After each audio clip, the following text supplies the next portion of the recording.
And welcome back to ScavTalk, everyone. Today's episode, we're discussing Twitch rivals into the streamer challenge, RNG and Tarkov, and talking about all the details in the Tarkov TV upcoming patch for New Year/December. Yeah, it was exciting Tarkov TV gig. I'm assuming you got this. Actually, I know you got this all because I watched you on stream watching Tarkov TV and your reactions. So yeah, that was fun. Yeah, it was good. It was good. I was excited by it. See Nikita in all his glory. Mm-hmm. It was funny. There was like one particular piece, at least, that did make me laugh when he was talking about the performance. When he was just like, we'll release it, and everyone will say, oh, it's so bad. It was very funny. Like he's quite self-aware, isn't Oh Nikita? yeah, this was good. I like the. I think I don't know if that's the one referring to or another one where he was talking about the recoil and he was like, "We're gonna release on ETS because all of you will say it's shit, but and we'll fix it." Yeah, he exactly. knows. He does indeed know. He does know. So yeah, it was good, but we got a lot of cool stuff, a lot of interesting things. I guess we could dive in straight away. What is your take? So I don't know whether this came on up first, but what is your take on EOD being removed? Have you bought EOD? Are you still on a standard account? I have a standard account and an EOD account. I'm deep in the pockets of big battle state games. Okay. Yeah. They got me hook, line, and sinker. It's quite interesting that they're removing it. And Nikita confirmed that it was being removed, and the timer is there on the website at the moment. If you go and look, Really? It says like 45 days. Yeah, if you go to the official Escape from Tarkov website and go on the pre-order and scroll to EOD, it now says 43:08:51:17. So it's going away. Going away at some point. And I think when I typed that in, somebody's pointed out that my Twitch stream title is the wrong stream title, as always. Always forget to change that. But yeah, so if you put that in, I think it takes you to the 30th of December. I think it's 9 p.m. UK time or like 4 p.m. EST. So they're talking about the New Year's wipe the whole time. I think apparently at TwitchCon, Nikita was talking about the Christmas wipe, and then they were referring it to this like now as the New Year's wipe. So I don't know. And like there was a quick message in my Discord, a few people talking about it because I was talking about it a little bit, and some people were saying like, yeah, well, Christmas in the Orthodox calendar is January the 7th. Sometimes it's like New Year's happens first, and then Christmas. So looks like it's going to be around then at some point. So I wouldn't be surprised if EOD does just coincide with the end of the wipe. Like they haven't been secretive about this wipe at all, so there's no reason why the number on there couldn't just be the wipe date. Like he's been pretty open and honest about when it's going to be this time. Like there aren't any surprises. Yeah, but yeah, it's going to be gone. No more EOD for people to buy. I mean, it's kind of surprising, I guess. I mean, maybe. I mean, I say that because you would think they would want to keep it to increase, revenue or keep revenue coming. But I mean, maybe it's more beneficial to sell the DLC individually. I have no idea what the pricing is going to look like. That's the thing, because we don't know what the plans are. Now, the only thing that makes me wonder is, will they have another version of the account, which is not EOD, but it's something else that comes without Arena? I see what you're saying. Because like Arena right now, some other sort of half and half, or like maybe it's a different thing, so you don't get quite the same, or like something like that. What would you get? Gamma? I don't know. Like maybe you still get the Gamma, but you don't get the crown. Maybe you don't get the crown. Yeah, maybe some other things. Maybe it's just exactly the same, but you just don't get the crown. You get something else, or maybe you just don't get the crown at all. Yeah, maybe. I don't. Maybe something like that. Because as you say, it does seem surprising they'd cut off what's like one of their biggest pieces of you imagine to be funding. Like the base game costs X, and EOD costs like 3 times that, pretty much wherever you are, I believe. So and a lot of people have it.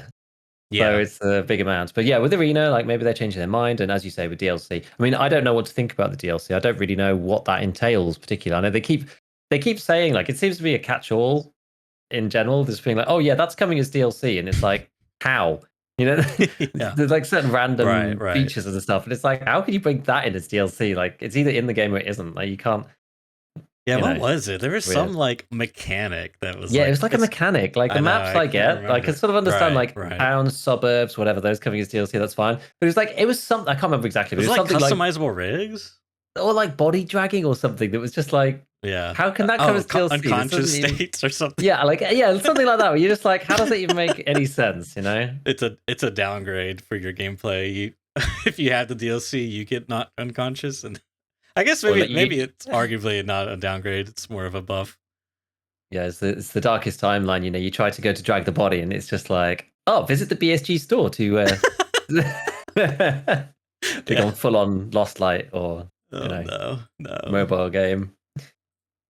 So yeah, so I don't know. No, we'll see though. We'll see. But you know, it's obviously to do with the fact that Arena is coming, and Sure. you get Arena for free with EOD and all the DLCs and whatever. But I mean, with if I didn't have EOD, I'd be I don't know. I'd be a bit concerned. I'm actually putting something About together in a what? minute, which is well, just about like it not going away, just like FOMO, you know, like what does that mean? The DLC, Oh, like how many DLCs are there going to be? How much are they? Like with Arena costing quite a bit, like it's more than I how much expected it is to it? be.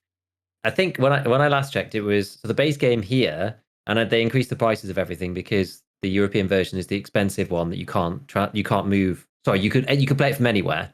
So the EU version is the expensive one. It's 55 for the base game, and it's 37 for Arena.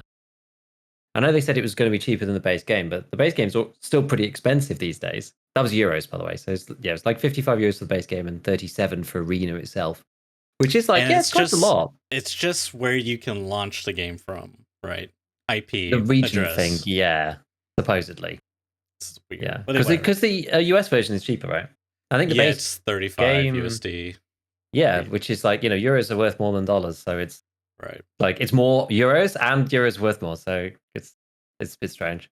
Well, see, now I'm curious. What is if I click pre-order? I'll have to log in. All right, I can't be bothered to do all that. Yeah, whatever. It doesn't really matter. But yeah, we'll just have to see what their plans are. Like, I'd be surprised if there isn't still a higher version. But I mean, to be fair, the other two are still going to be in the game. Yeah, and it's Prepare still for like Escape. what, like 110 for like the one right below. Yeah, and I think Don't remember the name of it. Prepare for Escape Edition, which is like 86 euros. This one, because what difference actually do you get, right? I think you get It's like stash space and huge stash or greatly increased stash. So you get stash level 3, right. I believe, but like only very few people have Prepare for Escape. So Yeah, I think you get stash level 3 with Prepare for Escape. You get additional equipment. So you probably don't get quite the same as EOD, but that tells doesn't you. really matter. It does tell you what you get, and then oh yeah, you get beta container. Oh, that's the beta one? Oh yeah, that's With Prepare right. for Yeah. Escape.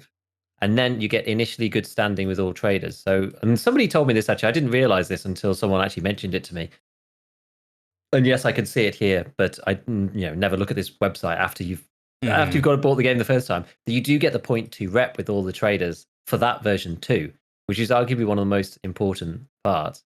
So yeah, you get the 3x2 container, which is like that's good enough, and you get some extra stuff, and you get the rep thing, and you get the starting equipment. It's like, okay, well, what else is important? Like you're basically missing 3 rows in your container for that lower down one. So maybe you'll just be able to buy Prepare for Escape. I don't know. Don't Not know. sure.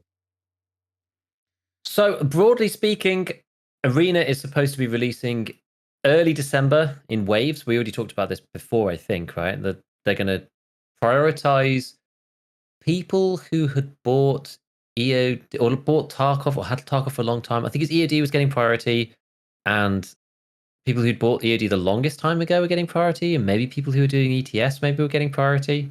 But you had to actually go to the website and click the button to just sort of activate your account over on Arena to make sure you go into those kind of rolling waves of updates. So I would hope that I would get to see it relatively early. Like I'm not an alpha armband dude, but my account's old enough, sort of 4 years old or something, I think. So we'll see. Hopefully we get it relatively soon, but they hope to be doing it quickly in the waves, so that should be good.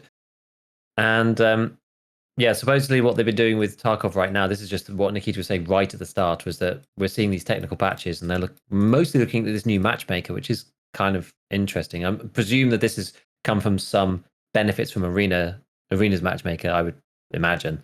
Rolling that back into the base game, so they've got like faster matching, so that you're not sitting around for as long waiting for stuff. But I don't really know, so we'll see. What should we talk about first? I'm just because there's so many different little bits. I mean, I've got it like written down literally in the order that it happened in the cast, so we could just like keep going until something's interesting, and then maybe we can bounce around.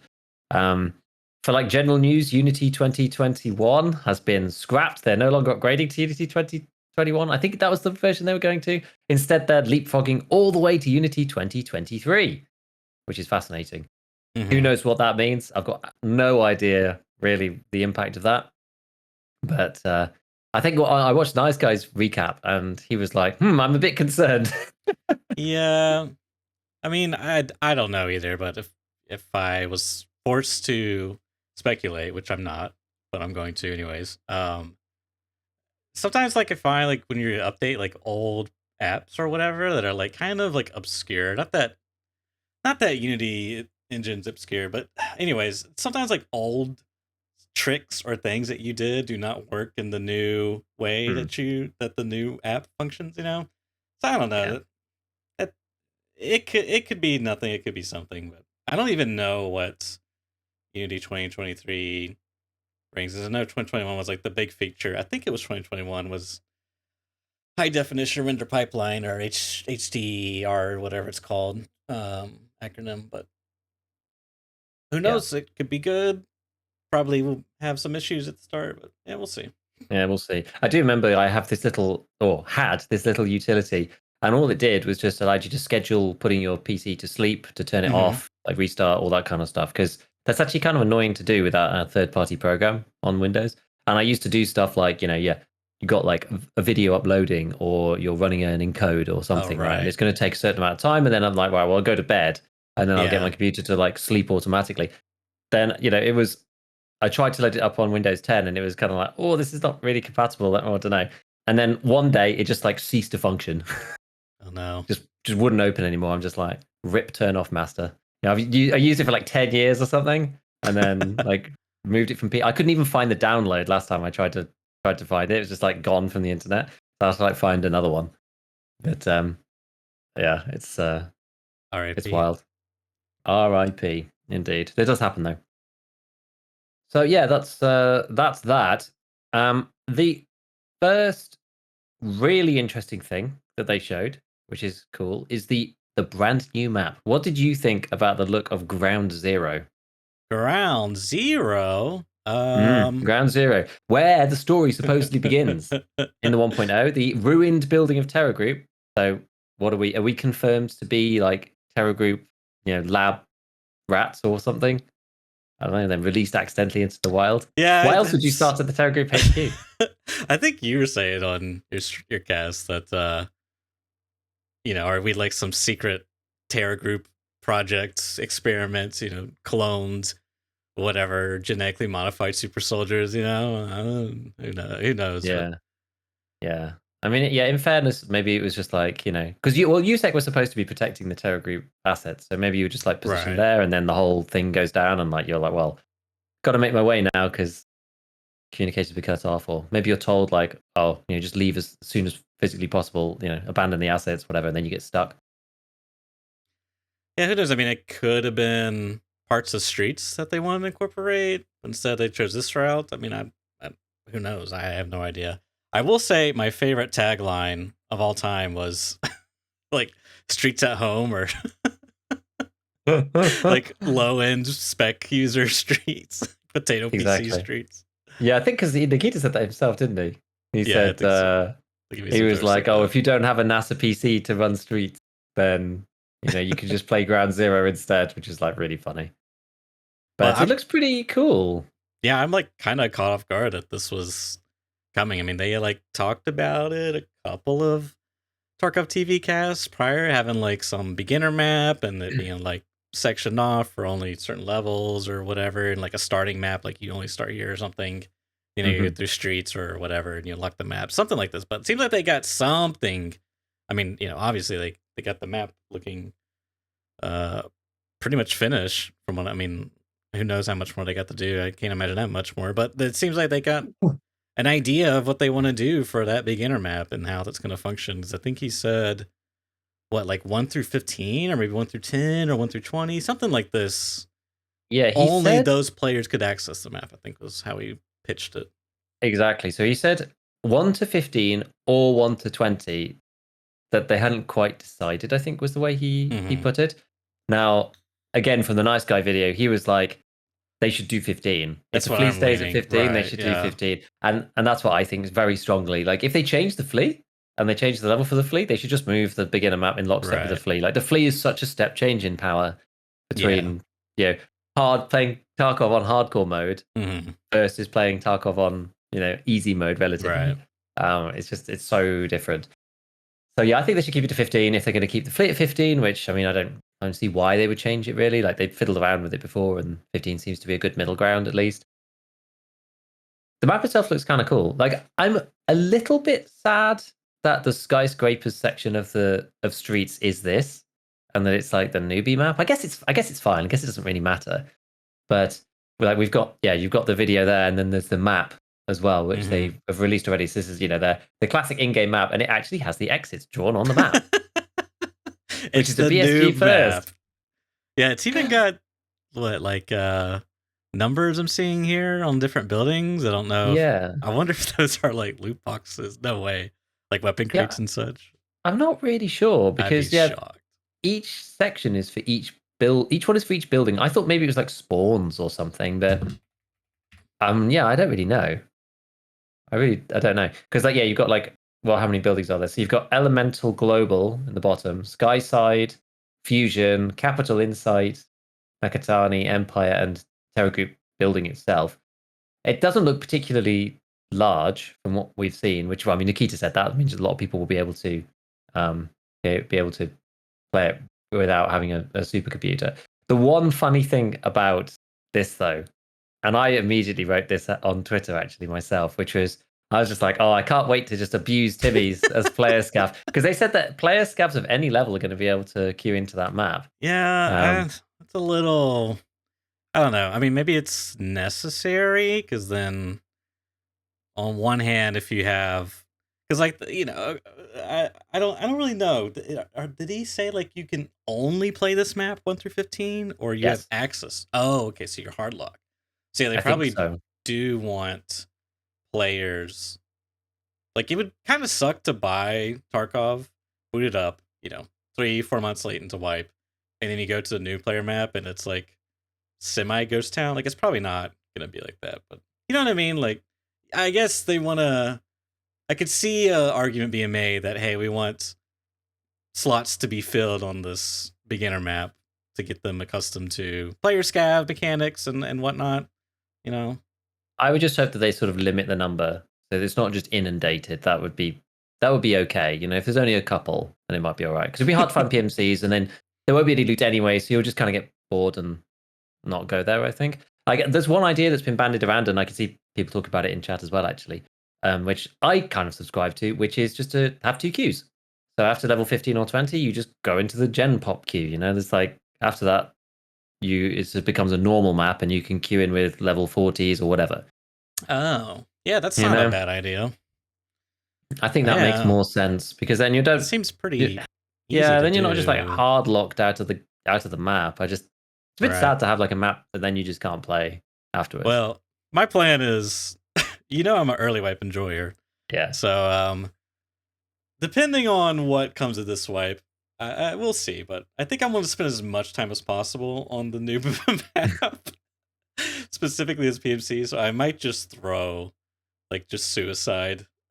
Throw a bunch of matches, don't gain any experience. Yeah, and just keep playing the map. If it's fun, if I'm enjoying it, we'll see. Yeah, don't loot anything. Yeah, optionally log on the second account and just grind, do it again, and then assuming a month's gone by, wipe the other accounts and then go just alternate back and forth. We'll see. Yeah, it's a thought because I like the early wipe experience, but yeah, there's there's other questions as well about it, which again, people are discussing and reminding me about, which is such as if they do put quests on the map, you would then not be able to complete them if you power level out of the quest. Oh yeah. But then if they don't put quests on the map, then you won't be able to level very fast. So it actually won't end up helping. People will be stuck on the newbie map for ages. But maybe that's the idea. Maybe there won't be any quests, and it'll just be like you're just on the map and that's it, and you don't level very quickly. But that allows you. It stops you from accelerating out of the map too fast for yourself. Like if you want to go there, you can, but you don't have to. It's like detrimental to your progression to go. Like it would make sense for me, at least, that they don't put any quests on the map at all. Personally.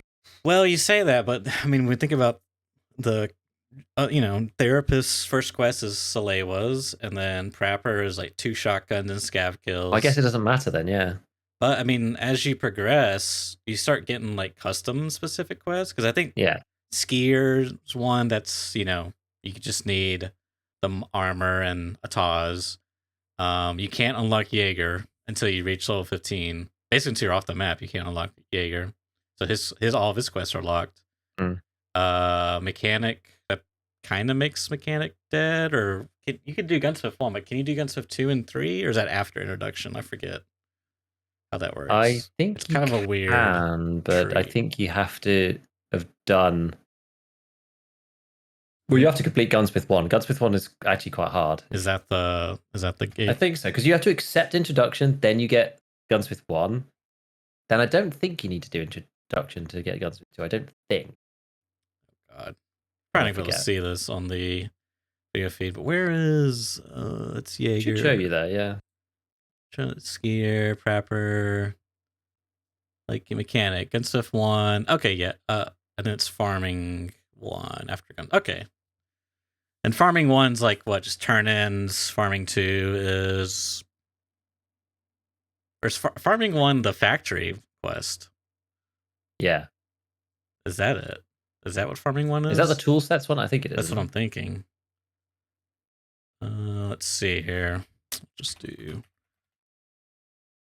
But I mean, you get my point, right? It's like I wonder. Yeah, it is the tool sets. I wonder how many quests we're going to be locked out of, depending on how slow you progress without the quests that you normally could do. I don't know how, like, Extortionist. So right after Supplier, you can't do Extortionist on Skier, which is hidden valuable cargo and customs. That's the way that I feel about it, right? Like, you're going to be doing, like, you quest and do these other quests on other maps to progress, like, as fast as you can. If you're on your first wipe and you're like, you need the newbie map, then it's not really your priority. So I think it's kind of fine. Yeah, but for us, Giga, for the veterans, we want to speed run and stomp so we're just not going to play the new map. But we have to. I thought that was I thought you had to. In 1.0, yeah. But in 1.0 is going to be like different. I think like next wipe, you're just going to be able to play wherever the same. I think. I mean, unless suddenly they introduce like map to map travel next wipe, but I think that's unlikely. Well, I that's why I thought I asked you, Daniel. I thought you said yes, that you have to, surpass 15 to get on the other maps. Oh, no. Sorry, I must have misunderstood you. Okay, no, I don't think so. I'm pretty sure that's not the case. No. Okay. I really don't think you'll be locked to it. No. I must have misheard you. Okay. Yeah, well, then that kind of absolves any worries I have in that regard. And I think maybe they'll put a quest there, a singular one. I don't know. That's a good. Even if they do, maybe it won't be like. Maybe you'll just get like small XP and like some crap guns. It's probably not a big deal. Or they could just put the quest that you get at the start. Like they just don't put any of them on that map. They can just give you some like basic quests, some like really easy things at the beginning that, as an ordinary player, you just complete. Yeah, like find whatever or kill scouts. Yeah, exactly. Just stuff like that, right? That you're just going to insta complete as an experienced player. But that could be done on any map in theory, so it wouldn't lock you out. So just as long as they don't make any of the quests like Ground Zero specific, then it won't matter. That seems good. Seems fine to me. But yeah, it looks cool. It looks fun. It looks like Streets as well, and people love Streets. So we'll see. We'll see how that pans out. I like the idea of it though. What else? Yeah, he still urges people to use the. He called it the SD client. For some reason, I guess it must be their that must be their internal name for it. That was the tick box for Streets, the lower quality mode. Oh, right. So I don't know. That's what he called it. But I guess like standard definition, maybe. Yeah, I'm not really sure with like low quality textures. Yeah, I was like fiddling around trying to stop because I haven't had it for ages. But then I got like Twitch stream getting kicked out again because of leaving Lighthouse and Streets, and I've been playing pretty much only those two maps because I've been doing Lightkeeper stuff. So I swapped myself back over onto low quality again. I don't really know what low quality plus the SD client thing does on streets. I'm actually not sure whether it does anything. I have no idea. Because remember, like I asked BSG and they said, oh, it takes whatever your current texture quality is and lowers it again. But if you're already on low, Mm-hmm. no idea if that actually I don't does think it actually anything changes whatsoever. anything. Probably not. No, probably not. I think they should add it for Lighthouse as well. I think so. Because it's kind of annoying to have to toggle. Because you have to restart the client. You do. Sure. Yeah. So. Yeah, which is annoying. Because I've had it on medium for ages. And then I started playing. Like, Lighthouse is almost more problematic than Streets. Like, Lighthouse kicks out my Twitch stream way more often than Streets does. I haven't played Lighthouse in a minute, I'll be honest. It was pretty bad when I did play it. Yeah, it's just a huge VRAM hog. I think you just have like everything loaded all the time. There's like very little culling can be done on that map. It's just I think that's the big. Yeah, I'm sorely tempted to get a bigger GPU. Bigger GPU, yeah, something with a bit more punch to it. Because like people say, oh, you should do a second PC, but like so dual PC streaming is just such an endeavor. I know I probably should invest the time in doing it, but it's such a pain in the ass. And I'm like, I could probably just fix all my issues just by getting a bigger GPU, one with more VRAM. You could, but you introduced new issues, Giga. More shit to go wrong. Well, not with a GPU change. That's easy. Oh, GPU change? Yeah, no, that's different. I thought you meant the two PCs. Well, exactly. That's why I'm like very unwilling. No, I totally get that. Yeah, I'm very unwilling to do it. And like it works like pretty much all the time, and it's like fine just running it off one, and it's just like so much more operationally simplistic. So if I just like stuffed in a who knows what, like a 4080 or something, that would probably do it. Like I haven't really looked at that series to see, what is. But also I could just end up getting that, and then it just doesn't help. So who knows? Who knows? I mean, yeah, if it is VRAM, it probably would help. Yeah, 8 gig is so low. Yeah, but anyway, how about that vaulting? Say what? Vaulting looks really cool. It looks really quick. And they specifically put a load of bits on Lighthouse in there that I'm like, oh man, because that's the map that just drives me crazy. Like I've said before, it drives me insane. Going up and down bits of rock and having to jump up and down ledges. It's going to be interesting to hear what kind of sound it makes, especially if you go up a slope, you like vault up a rock. Is that going to be as loud as a normal jump? Because that's one of the big problems at the moment is that you give yourself away to an epic proportion when you're jumping like up or down rocks at the moment on Lighthouse. Like everybody hears you coming because of the stamping feet, which is it's better than it being not audible like it used to be. But I'll be interested to hear if it's like just the same jumping sound or if it's slightly softer if you're vaulting, because people are going to be using that a lot more than like jumping now, which is cool. I am trying to listen to it now in the Twitter video of compression and background noise and music playing, but it sounds like I don't think it's silent, but it kind of just sounds like the regular gear rustling sound effect. You know what I mean? Like it's not like you're swiveling and it's not like you're jumping, but it's just like you're walking in the gears. It sounds if it's like that, that's gonna be a huge. Oh wait, what was that jump? Oh, so he pre-jumped and then he crawled over. Yeah, I don't know. It sounds like either silent or like undistinguishable from walking, which is like, as you say, very beneficial if compared to like jumping on top of a tiny 2 foot, not even 2 foot, like 5 centimeter ledge that you can't just climb over, which is huge.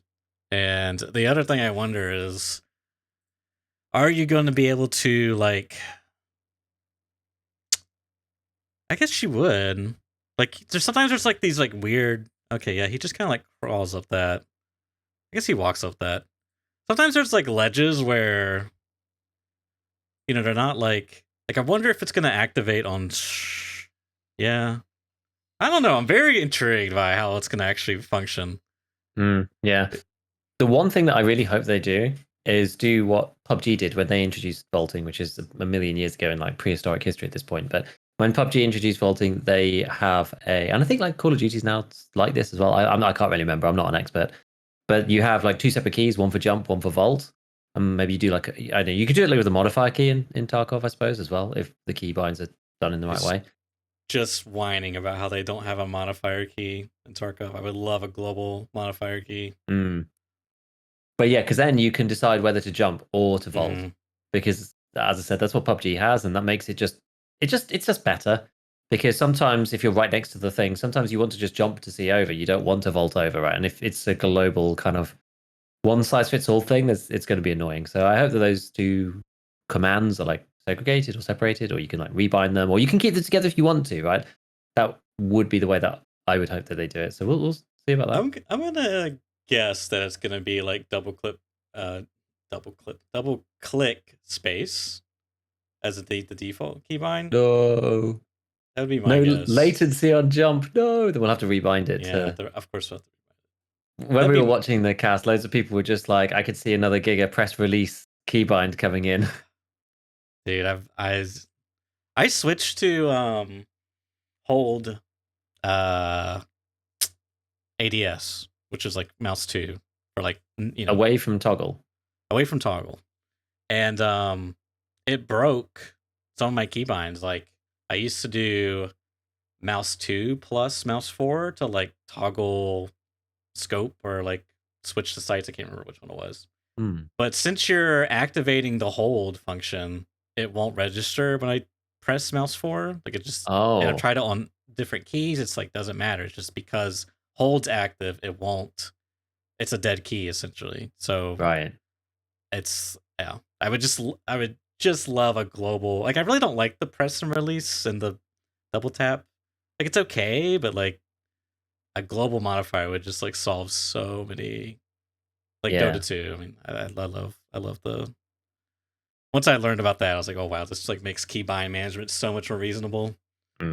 Yeah, like it's like you have a keyboard on top of a keyboard essentially. Exactly. It's like it's fine the way it is in Tarkov, but could be better. But well, it's just like, dude, there's a lot of keybinds. Like, do you have lean and blind fire bound currently? Nope. So actually, like I think I do, but I can't remember the key that I've set it to. I don't have a overhead blind fire set, but I do have right blind fire set. But I can't for the life of me remember what it is. It's not in my muscle memory, so I wouldn't be able to do it in combat. But like, if they become viable or like, you know what I mean, like more relevant, then it's gonna be like, oh, okay, I gotta have this set up, and then it's like, then they got the right left swap. Like I don't know, man. It's just like I am kind of like concerned about keybind management. Like I already feel like I'm gonna have to redo my keybinds because I just kind of dealt with not having toggle sights previously. Like I think I put it on K or something, and it was just like the most awkward key press. But it's just keybinds are kind of a pain in the ass, in my opinion. Yeah, they are. You just mentioned something else that was coming, and I can't remember what. It's already gone out of my head. Shoulder swapping. But yes, before I say that, one other thing to throw out there. I hope it's not automated. That is one other thing I really hope. Yeah, okay. Yeah, not just like right at the wall and then like auto vault. Like, oh man, no. Yeah, give me a button, please. Yeah, that would be bad times. Yeah. Yeah. So the what was it? Shoulder swapping.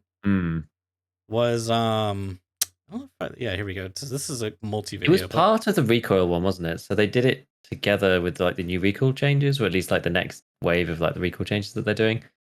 Shoulder swap's interesting. I've seen like some feedback about it. Like obviously shoulder swap is a good thing. It stops right hand peeking being as powerful, but it kind of depends on how it's done. And I've had a few conversations on Twitter about it. There's a few threads that have appeared, and one interesting thing is so your player in Tarkov, your dude, you're centered down the midline, whatever. Your camera is positioned by your right eye, so you're actually like offset. It's only when you ADS, right? Yeah, when you ADS. So you're otherwise, it's centered. I think so. I haven't actually ever tested it, to be honest. Like if you stand by a wall this way and then the other side left, I'm actually not sure. But nobody ever does that really. I guess you could. I don't know. Like, is it off center normally? I don't know the answer. I actually don't know the answer to that. I only know in ADS. Yeah, do a check. I mean, to me, it seems reasonable that it's centered. even if it's not centered or not, it undoubtedly moves to the pivots. The camera pivots to the right slightly. So let's just keep with the ADS thing then, I guess, because I'm not sure if it happens when you're. I guess it must, because when you just point your gun around the wall, you can actually shoot around the wall before you can kind of see if you're not ADS. Mm-hmm. So your camera must shift. Okay, so let's just talk about the ADS case then. So your camera shifts slightly as the gun comes up, right, so that your right eye is looking down the optic, and that's what you see out of. So the impact of that, as 99% of us know at this point, unless you're very new, is that when you lean to the right and you've got your gun aimed and you're aiming down sights, that only basically your right eye and like part of your elbow and your sort of half of your hands are visible around the corner. When you lean to the left, you still have to see with your right eye. So you can actually, your gun can fire. I think this is still the case now. Your gun can fire. Actually, no, I guess it's not because because it's aligned. So you have to come out like your whole head to here has to come out, like the whole thing out of the wall, and most of your body to actually be able to see. So if they just do a shoulder swap without fully changing the way that the camera works, if you still use the right eye, well, I'm assuming, because I know where you're heading, and I agree, but I'm assuming the right eye adjusts. I'm assuming the camera adjusts. How it adjusts, I don't know for certain. You know what I mean? If it's like, if the adjustment on the right shoulder is 2 Tarkov units to the right, is the adjustment on the left shoulder also 2 Tarkov units to the left, or is it, something else like 1 unit to the left instead? Because it's still technically using your right eye to do the aiming, so to speak. I don't know, but could be the case. Yeah, exactly. And like it'll kind of end up, if that's not the case, you'll still be able to be seen too early on the left, or it'll become like a I said before, like it'll become like a left blind fire, but I guess kind of what I'm thinking. Won't happen because it won't happen because your gun will still be aligned with your eye, so it's not like you'll be able to shoot before being seen. Oh no, this is true. Yeah, because on the right side it's like a right blind fire kind of until you lean with your ADS. Like if you lean and you're not ADS, you can still shoot before you see. Left will be the same, so you'll swap. Yeah, this is true. So you swap it over to the left shoulder. You can still lean and shoot, but then when you ADS, you won't actually be able to see around the corner because your eye is still your right eye and it's not your left eye. I'm assuming that it's going to be your left eye, because if you think about it, if you take your gun, visually, and you move it to your left shoulder, right? And then you try to aim with your right eye, you're going to like tilt your head all the way over. You know what I mean? Yeah, like realistically, it doesn't make sense. Realistically, it doesn't make sense. So I would imagine you'd be using your left eye, so it should mirror the mechanics. I mean, there might be like some novelty there, that because guns are kind of like designed for like right-hand users, most of them, like except like the MDR, and like I think there's been like some M4 jokes about like brass coming out and smacking you in the face. Yeah. I don't know how maybe they'll add a new mechanic. It's like if you don't have a face shield, you just start eating. You take like 1 damage to the head for each bullet you fire. Wouldn't that be funny? E90 users, watch out. Yeah, if you just have like a vector. Yeah, I don't know if the vector's only right, because some of them you can like do something to the weapon and like have the ejects come out the other side. I don't know. I'm not a guns guy, but yeah, I don't know. I hope that it's going to be mirrored in the sense, because it will definitely make combat way more interesting and like not so linear, very like chess like. Oh, I'm here, he's there. I have the right side, he has the left side, therefore I do this move and I have this advantage, and he cries because he left hand peeked. Yeah, it gets kind of weird, right? Because you end up all just like circling around each other in a game of cat and mouse, because everyone wants the right hand. So you're like pushing aggressively on the right hand. The guy's like retreating aggressively to try to, if you're in like a circular thing, like to get a right hand on Right, you. exactly. So it's like it's really weird. So And I mean, it should be better. Yeah, and it really affects too how you like approach certain locations, like dorms. If you're going up the stairs, it's like if you cut right, you go inside dorms and you're coming up the stairs. If you cut right, you're kind of at a disadvantage because now you got to like peek left out, so you want to like cut in left. And then conversely, when they're like defending the objective, they want to be inside where they have a right hand peek, so they're kind of like usually on a certain side of the door. It's just like kind of reduces the game down a little too much. I mean, it's not a end all or be all, but it's pretty significant how much of your body does or doesn't get exposed depending on how you were peaking. Yeah, and it clearly is more important the higher level you're playing at, right? For So sure. this is good for the guys at the top, definitely, and will improve the fights from that perspective. Because if you're playing against somebody of equal skill and you're both like highly skilled, then the guy with the left hand just loses every time. Yeah. So it'll rebalance that a bit, which is good. Now, one thing we didn't talk about Mm. was the recoil. Unless you had something else about the. No, I was literally about to say that. So they've bundled in, and it's probably for the best, honestly. They bundled the left-hand peeking stuff into the same video as the recoil. So rather than last time where they were just like, here's the recoil for everybody to just, overanalyze and pick apart, like obviously we all do. Here is a video of us actually just using the guns like you would normally. And here's how the recoil system is coming along since, everyone last saw it. Now, hard to know exactly what they're doing, how they're compensating, whatever, but I think the overwhelming response at the moment is that recoil looks low, is what I would say. Yeah. The new recoil looks low. Exactly what the pattern is like it still shakes around, but they're using very stock AKs, and the recoil does not look very much. Yeah, So I mean, are we just returning back to the laser beam meta of, pre-12-12? Hard to know. Yeah, it's hard to say, but there's a couple observations I have. So like the footage that's showing up now at the start of the video, when he's moving, it's kind of like unrelated to recoil, but when he's moving about, the way the optics are shifting and like the gun is very odd. Like I don't think it's like that in Tarkov. Maybe I'm wrong, but it's almost like it's pivoting extremely severely. I don't really know how to describe it. It's like as if when he moves, it's like his shoulder is also moving, so the gun's like angling 90, 9 degrees, but like or maybe like 2 degrees to the right or 2 degrees to the left, depending on where he moves, which like pivots the entire weapon and the sight and the bullets, therefore, because the barrel is pivoted to left or right, it goes in that way. I don't know. It just looks new to me. I don't remember it being that severe, because there's a little bit of that when you're walking, but it looks like I see what you mean. Yeah, I don't know. It just looks so like your peculiar. ADS and then no, I see what you mean. So they're ADS and then the gun,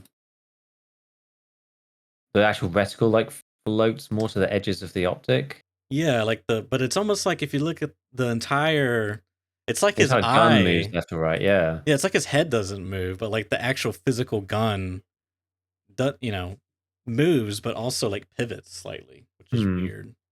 I don't know. It's just something I noticed. I don't know what's going on there. If it's just me, maybe I'm just way off base here, and that's just normal Tarkov stuff. But anyways, it's hard to remember, right? Unless you actually go and compare it. But yeah, it is weird because it looks like the gun's not really connected to the shoulder, like horizontally. Yeah. I mean, it actually reminds me of a mod with, I don't know if I talked about this, but it added like dead zone aiming. Yeah. Where and there was like a feature to turn it on for ADS, and I tried it, and it was awful because the entire gun would like pivot left or right, and so like the optic would like kind of deviate, but then when you'd shoot, the optic wouldn't be accurate because like the barrels turned essentially, so like the bullet would go way off to the left, and like even though you're aiming straight ahead, and it could be like just a minute, if they were like 50 meters away and it was just like a minutely off to the left or right, it would just miss. So it's like, okay, that was not, I didn't like that aspect. I wonder if that's just due to, I wonder if that was intentional, whether that was just like due to the way they'd done it, because Again, we're not IRL guns people, so I'm not an expert, but I know like holographics in particular, unless you're shooting towards like right towards the edge, they should be if the dot or the crosshair or whatever is on the target, regardless, like I know there's aberrations, right? So but regardless of the parallax, in theory, a holographic is if it's on target, it's on target no matter what angle you're looking at it at. Well, I think how this worked is it's not has to do with like the optics or parallaxing, but it's like the gun physically sways left or right while you're ADS. Do you know what I mean? Like if you basically it had like a range, a box essentially. I guess it's more like a circle. But let's say it's like 5 degrees is the unit, and it's I don't know how long that is. 5 Tarkov units. So if you like move your mouse to the right, normally you turn your character, but now like your gun sways and it's like on a axis of like, so it's like pivoting 5 degrees to the right. So now you're like overshooting. So you have to like, so you have to turn and then you have to like recorrect your gun, but you're also like changing your camera. It's like your camera and gun are like separated. It's kind of wild. I liked it for like hip firing, quote unquote. But like there's a feature to turn it on specifically for ADS. It's off by default, and I think I know why, because it just like it makes that it's like weird because now you're not aiming with the sight. You have to aim based off where you think the barrel's at. It's really weird. Yeah, which is just like impossible to do in the game. Yeah, There's too many. just You're like, too many layers back for that to make work. and then you got like sensible. the FOV stuff, everything else going on, parallax. Like it's just too many. Yeah, it's too much. Anyways. Yes, I don't know what that's about, but the recoil overall, yes, I would definitely say it looks lower, which I think is a good thing in my opinion. The one thing I did notice is the way so after he stops full autoing, it like does that classic Tarkov flip where like it flips down. Because like traditionally there's the flip up and then the auto comp kicks in. But then when you release, like the camera recoil goes down and like the gun also tends to go down. But this looks pretty severe, like stronger. So I wonder if it's going to be similar to what they showcased earlier, where there's like a recoil force up that you have to compensate for. And then that once it reaches that apex and it just stays there. And then when you release the full auto, it kind of resets back suspicion. down. I suspect that as well, and I think what is happening is that the person who's present in the video, whoever's actually controlling it, isn't counter correcting for the gun returning at the end. That's my suspicion. Here's a good example as well. Yeah, because it's kind of like Tarkov. It's still Tarkov's recoil system, right? In some sense. So, but rather than having to do the pull down bit halfway through, you have to the pushback up bit halfway through, you have to do it now at the end, because there isn't any like down force anywhere in the weapon's recoil, so it happens after you stop shooting, which arguably is fine, because like when you're not shooting anymore, it doesn't matter if it's off target as much, right? So it's not as impactful. So I feel that's like maybe okay. Yeah, I mean, I think the biggest thing is that you don't lose sight picture when you're shooting. Like the way it flipped before was just way too, without having the proper mods, it was just like way too much. Yeah. I'm not sure if the camera recoil is now too much based on this lower recoil. Like the camera recoil looks like it's been unchanged. So the camera moves up, but the gun doesn't. Right. It's a bit funny. I don't know. Well, we're going to have to see. I'm not sure. I think they've got a stock M1A somewhere. Is it a stock M1A? Oh, it's not stock. It's an EBR. Yeah. Got an M1A EBR, and the recoil on that looks like quite sizable. I did notice that as well. It has me a little concerned.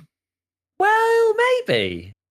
Oh, I think we've always said that the smaller, less powerful calibers need lower recoil, and the bigger calibers need some more. Yeah, and to be fair, the EBR sucks. Yes. The EBR version of the M1A is pretty atrocious. I think it's like 100 recoil or something, right? And the M1A can get down to something ridiculous, like 30 odd or 40 something. It's like really, really low. So maybe it's fine, but yeah, it looks hefty.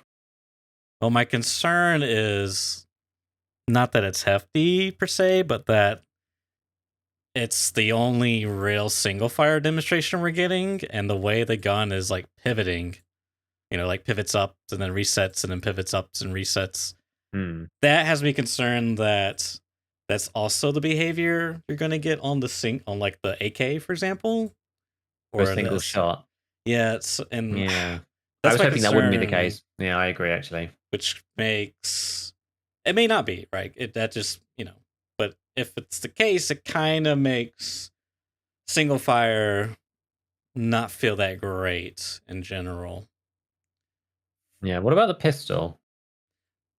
It pulls down pretty strongly on the pistol, but it sort of looks all right. Honestly, if they can just fix that one, I think maybe they have, but that one I saw Sheaf was talking about it somewhere. Oh, I think it was on like a tweet from Wilds. Is that his name, Wilds? I call him Wilders. I don't know how you actually say it. I'm not sure. Anyways, the whole like if you shoot the pistol too fast and the bullets go low where you're aiming, like just because how it snaps back so fast. So hopefully there's none of that, because I hate that with burning passion. It's so hard to like take a pistol that's low caliber and not spam it and like try to get the right cadence to get the maximum rate of fire without having the bullets go too low. Like it's just so annoying. Oh, do you mean Ramen style? Or was that him? Okay, I couldn't remember who it was. Ramen put a post that might have been it about that. Yeah, because he posted this like ridiculous clip where he kills a dude with a bolty. Yeah, and Sheaf messaged back on it saying spam firing the pistol makes the shots go lower. He's clearly not seen the Airwing video.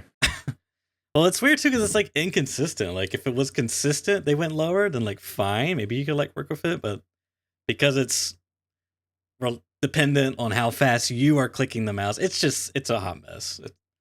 So I hope that gets addressed as well. But putting a capstone on this, I think it's an improvement, and even if single fire is not that great, I'm just mostly going to be happy with like, what was this, a PP19 later on?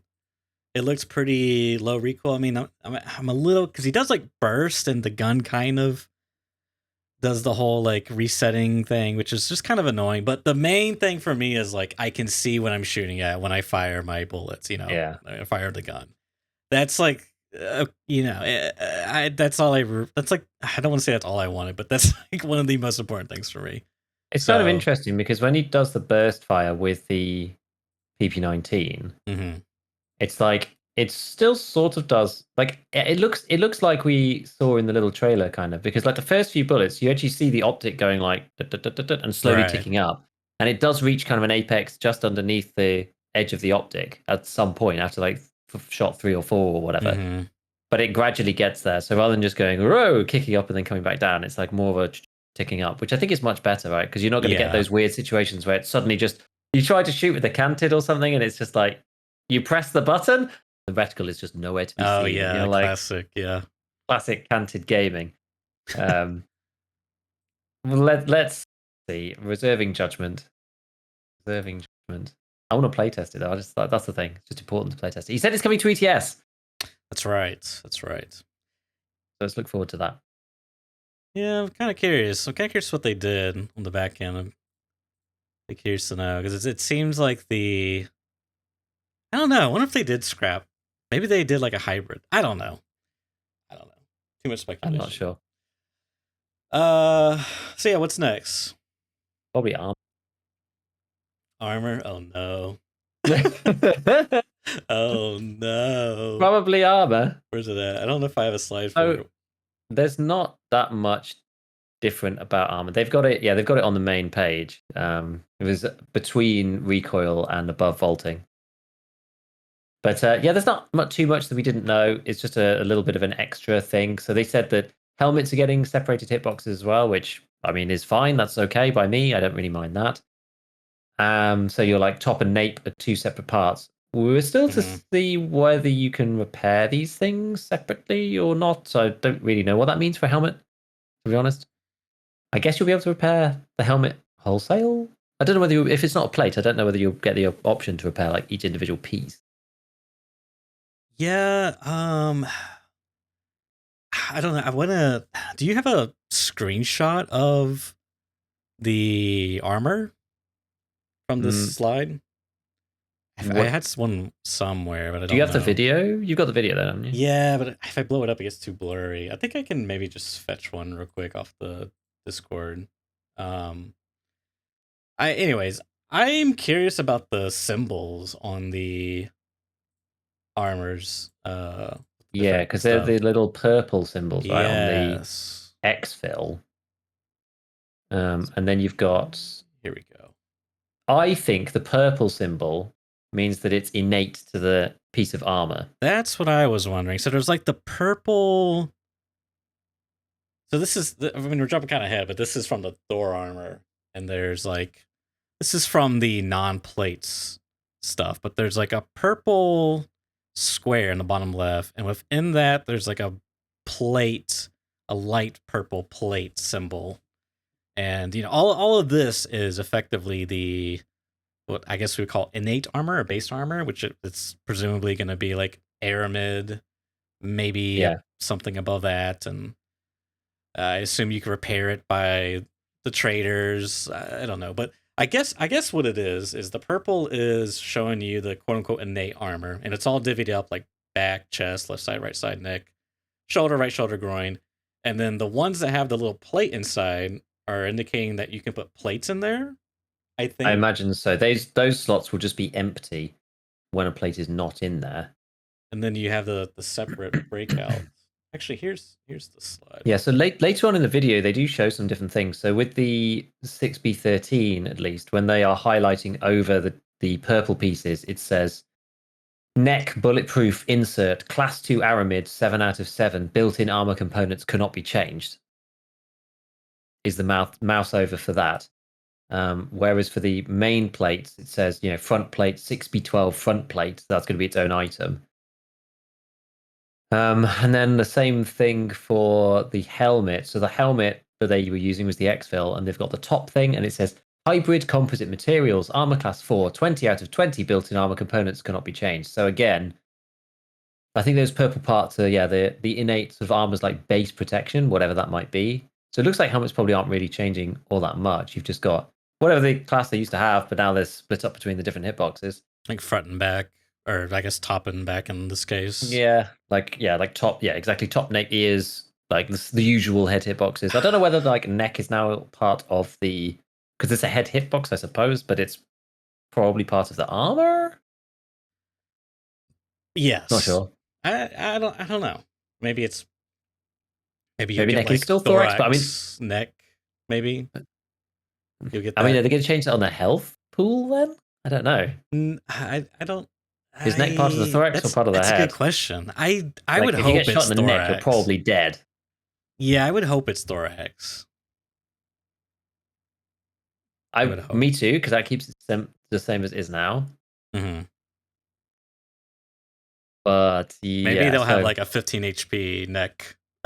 They'll divvy it up between 27.5 head, 80 whatever, or you know what I mean. I don't know.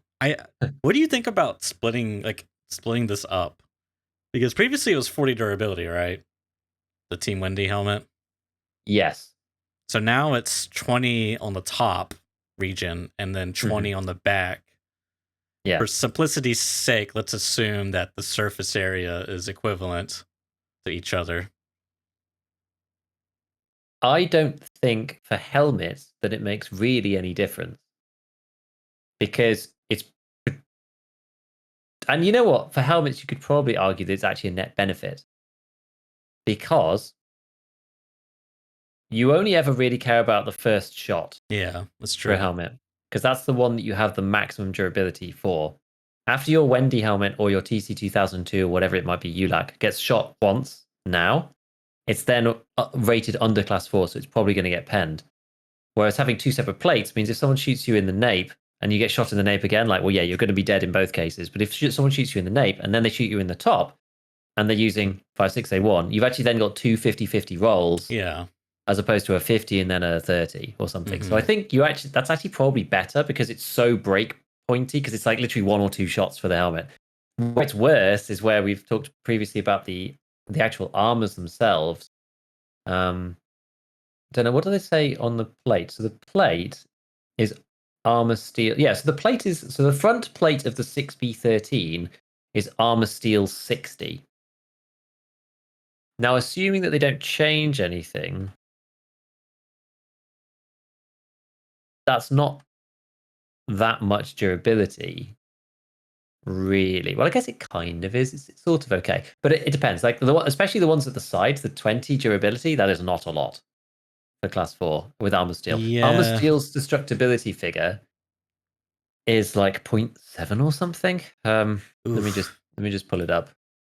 I'll go find it. It's like 3 times worse than Aramid. Ah, 0.7. Look at that. Yeah. So armor steel is 0.7. So if you've only got 20 durability, then that gives you an effective durability of 28. So like a single shot from basically anything, and that's gone. Yeah, that's kind of my worry. Is like now that the numbers are much lower, assuming everything stays the same, which it's not. You know, there's now 245 or 43. I can't tell. Yeah, there's a lot more durability in general. I agree, Right. but the important stuff, you know, the plates themselves are generally smaller. I mean, this is why I brought up the helmet example, because, you know, 20 out of 20 is not a lot. I mean, this is a good example as well. And as you're saying, if this gets hit once, especially since it's such a poor material, I don't know. It's kind of scary having these low values. Yeah, I guess it is and it isn't, I suppose. So the 6B13 assault armor right now is 47 durability. So that effective durability is 58 on class 4. So the front plate with, well, I mean, it's because it's a 6B12 front plate, so it's not really to do with ceramic or anything in these days. But anyway, so that actually gives it like 86 durability effective. So the front So I plate guess is it's better. more. Yeah. Tarkov's just becoming World of Tanks. Fine. Well, what's interesting is like, you want to shoot everyone from the side or the back. Yeah, I mean, it's interesting because, oh man, this just like really mixes up fights, because like you basically have more you have more effective durability all around, because now you have air mid protection, but like but you have lower stopping power from your actual armor, because it, you know, sections of your body, the surface area is not proportionally the same to what it protects. You know what I mean? Like, let's say 65% of your surface area is class 2 aramid that, you know, has its own individual parts and they're low durability, whatever. Like the neck is 7 out of 7, you know. I guess that will stop. Will that stop? Like, well, that's actually, if you buckshot someone in the neck, because it takes off 1 point of durability for each pellet, will it not just go straight? The last pellet will go straight through. If you hit someone with every single If you hit dart, then yes, you're actually correct. Shotgun neck meta. Yeah, they might have to. I forgot about that. Yeah, the minimum of 1 damage. Right, it's a bit of a limitation. Because Aramid, in theory, right, has got a 4 times multiplier because it's a destructibility of 0.25. So, like, whatever you see there, the effective is 4 times higher. But there's this limit of the one damage per real. It's the only time where the actual in-game durability matters is for the minimum damage of of 1 real durability. It's the only time that you would argue that something that has 2 armors that are the same effective durability. Right. One which has a worse destructibility, and one that has a better destructibility. The worst destructibility one is actually better. So ceramic is better, all other things being equal, because it has a higher physical number in game. Right. So the minimum damage of 1 is actually more effective against buckshot than aramid because it has a lower amount. Obviously, that's usually not the case because aramid armors normally have, you know, similar-ish or 40. Yeah, they have something similar, and so when you do the multiplier, they're like, you know, miles ahead in terms of. So this normally doesn't really make any difference, but you know, again, one flechette is just going to be, you know, you're just going to die. But anyway, that's by the by. Yeah, it's going to be interesting. We'll see. Yeah, I mean, I'm intrigued. I don't know. I'm kind of now that we talked about this, minimum damage limitation. I'm kind of concerned about some things because I don't like how low these numbers are. Like 20, it's just like, oh man, that's like, yeah, that's the right plate. Sure, I mean the front plate's 60, right? That's better than what it used to be. Previously, if you got shot in the front with this armor, you had 47 durability. Now you have 60. And what's the backplate? 50. Looks like 50, which is, I don't know if it's the same armor class. I'm assuming all of these are the same armor class. I gotta say, I'm intrigued. I really hope. I don't think this is gonna be the case, but I really hope we can swap plates in raid. I really hope Yeah, that's me the too. case. It's actually very interesting when you do it like frame by frame. So it says right plate current side 20 out of 20, and then back plate granite 4 RS back, and then 6B12 front. Kind of intriguing. I mean, I'm assuming they're all armor steel, but we'll have to see. Mm-hmm. It's gonna be wild. It's gonna be wild. Yeah, like getting shot from the side is gonna be really bad. Yeah. Shot from the side. I mean, this is kind of the interesting part. Is like now it's gonna be. I feel like the more important stat is gonna be surface area, and like what class that surface area is. Like how big is that surface area of protection? And then what class is it? Like, is there gonna be a vest that has higher rating than Aramid? What's above Aramid? Above in terms of what? Destructibility. Like it's the best. What's below it then? I mean, it's the combination of the polymer one, UHMWPE, and that's the next one, and then closely followed by combined. So maybe you'll get one like that where it's a better destructibility, and maybe it'll have more, or worse destructibility, but it'll have higher stats. Like there's I wonder if there's gonna be a class 3 innate armor, if you will, or even a class 4, and then you have like a plate or something. There's a lot of potential, but the most intriguing part to me is going to be all the surface area stuff and what kind of metas form around that, and players' choices and preference. Like it's pretty intriguing. Yeah, where did this here? I'm trying to find the more complicated one. So the more detailed version. Sorry, yeah, I'm looking at the Thor. I'm looking at the more detailed version on the actual video. It's kind of hard to see here. Just to see like if there's any more granularity. If they like looked over, there's on Twitter basically. I can't actually see quite what the mouse over is, because I think on the mouse over, I think they show. Were you trying to see the armor or the plate or something specific? I'm trying to see. Oh gosh. Oh, it doesn't even work in here. I wonder what I've ended up converting this to. I downloaded the actual thing because I knew I was going to use it at some point in videos. So I downloaded the BSG stream, but it's come in some kind of awkward format. Oh, this says hybrid composite materials for the exfil helmet. What is that? Yeah. Is that? I guess that's combined.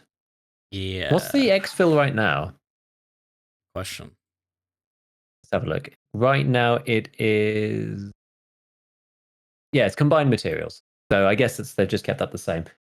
Yeah, I'm just having a look through the higher quality version because for the Thor, they mouse over. There we go. Okay, yeah, it is. So when they mouse over the armor class box, it says armor points and it says 3, and then the plates are 4. So the Thor itself is armor class 3 everywhere. Everywhere that it has a plate. It's maybe I'll just send you the screenshot from the video. Sure. Let me just send it to you on Discord. It's probably easier. There you go. You can only read it on the higher quality version though.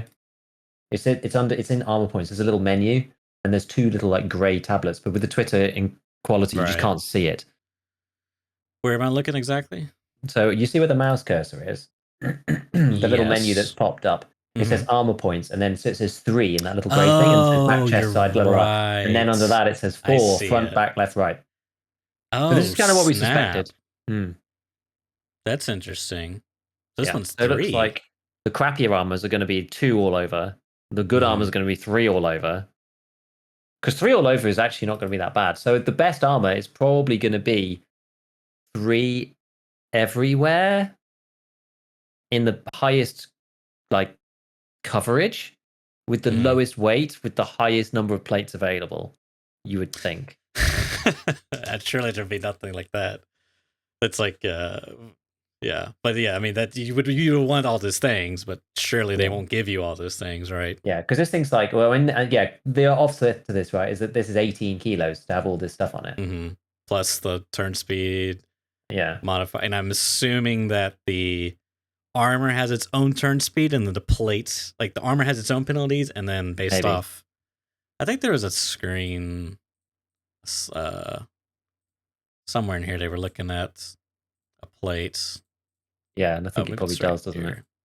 Yeah, here we go. So this is it's got its armor type heavy, movement speed 5%, 2% turn speed, 2% ergonomics. Yeah, and the actual 6B13 has 11% move speed innate. So then you got to add that on top of the plates. When they just get rid of my turn speed, man, you can have everything else. Yeah. So yeah, that's what we're really going to be looking out for, I think, is the one. Like, I just don't think it's ever really going to be worth putting side plates on anything. Oh. It doesn't really look like it. Not really. I think it's going to be useless. Like, your arm's going to be in the way half the time. The other half of it is just open anyway. Yeah, but the side plates also have like totally god awful durability. If that's a class 4 with 15, I don't know, man. Like, it's tough to say. I mean, if it's 5,000 rubles, then yeah, maybe. That's the thing. Like the price, if the price is right, even worth it for the weight, though. This is the question. Or maybe they're not. Maybe they don't. Maybe they don't weigh very much. I don't know, man. It's going to be. This is the thing. But that's what we're going to have to balance. We're going to have to balance like the weight cost with the ergo and the turn speed versus the actual cost versus like, is this actually going to save you? I don't know. But yeah, I just think from the side, you're just going to get absolutely hosed, even if you have them on. Yeah, like, do they have ricochet chances? Because I don't understand why the plates at the sides have to have such low durability. I don't feel that that's necessary. Because in my opinion, if it's like, oh, the plate's small, so yeah, it's like fine. But if it gets hit, then surely it has as much durability as like a bigger plate that covers the bigger area. I guess like the idea is if you get shot twice in the same plate and it's smaller, so it's less likely to have the shots like distributed far apart from each other because one shot weakens the armor. Like, but even still, I feel that that's balanced by its like physical size. The side plates are so small. I feel like you could keep them at 45 durability, and that's fine because they're just like less likely to be shot because they're little. Yeah, I don't know. I mean, there might be some like realism thing where smaller plates is more vulnerable, you know? Realism. I think there's some truth to that, like especially with like ceramic or something, you know. Right. Yeah, ceramic. You know, they're built in whatever, right? Like you shoot one place and the cracks sort of you get shot in another place if it's next to the first shot, but like they're not implementing that, so. Well, they kind of are, just in a different way. They kind of even like they're like they've gone from like the big macro one hitbox down to micro ones, and then like next wipe in patch 16, we're going to be introducing micro fractures or whatever. Like, oh my god. Yeah, I don't know. It's we'll set to see. I mean, it's kind of like the helmet argument, right? It's like, oh, helmets never work. They don't save my life, but you know, the times they do, it's like you're counting your lucky stars. You know, it's like. That was thank you, helmet. You know, it was so like. I think the thing about helmets though is that they cost money, but they're not really detrimental. And I think that the armor is a bit different. Like they do weigh something, but I mean they're detrimental in the sense that they cost money. Yeah, whereas the armor is going to like actually be heavy. Yeah. I think like side plates will actually be. I mean, maybe they won't be because they're so little. Maybe they will only be half a kilo or something. I don't know. Because then you could be like, well, you know, what would I rather have? Like. Helmet on my head or like an extra little plate on my side, like is that going to matter? Maybe it'll be fine. I think one question for me is it ever going to be, well, it's kind of a multifaceted question, but like, because I think I've heard Clean talk about this, and I don't know anything about this, but like say you could take a PACA, right, and you could put a slick plate in there, like a class 6 plate, that seems pretty good because the pack has got a lot of aramid stuff around it, and you got a class 6, and it's light. But like the slick plate carrier, are those gonna go away? Because like, why would you want that with a like it's less? It's like straps, you know. Like the Tagilla rig is effectively like literal chains and like string holding a plate in the center. But I like think they'll just be really cheap. I mean, I would hope so.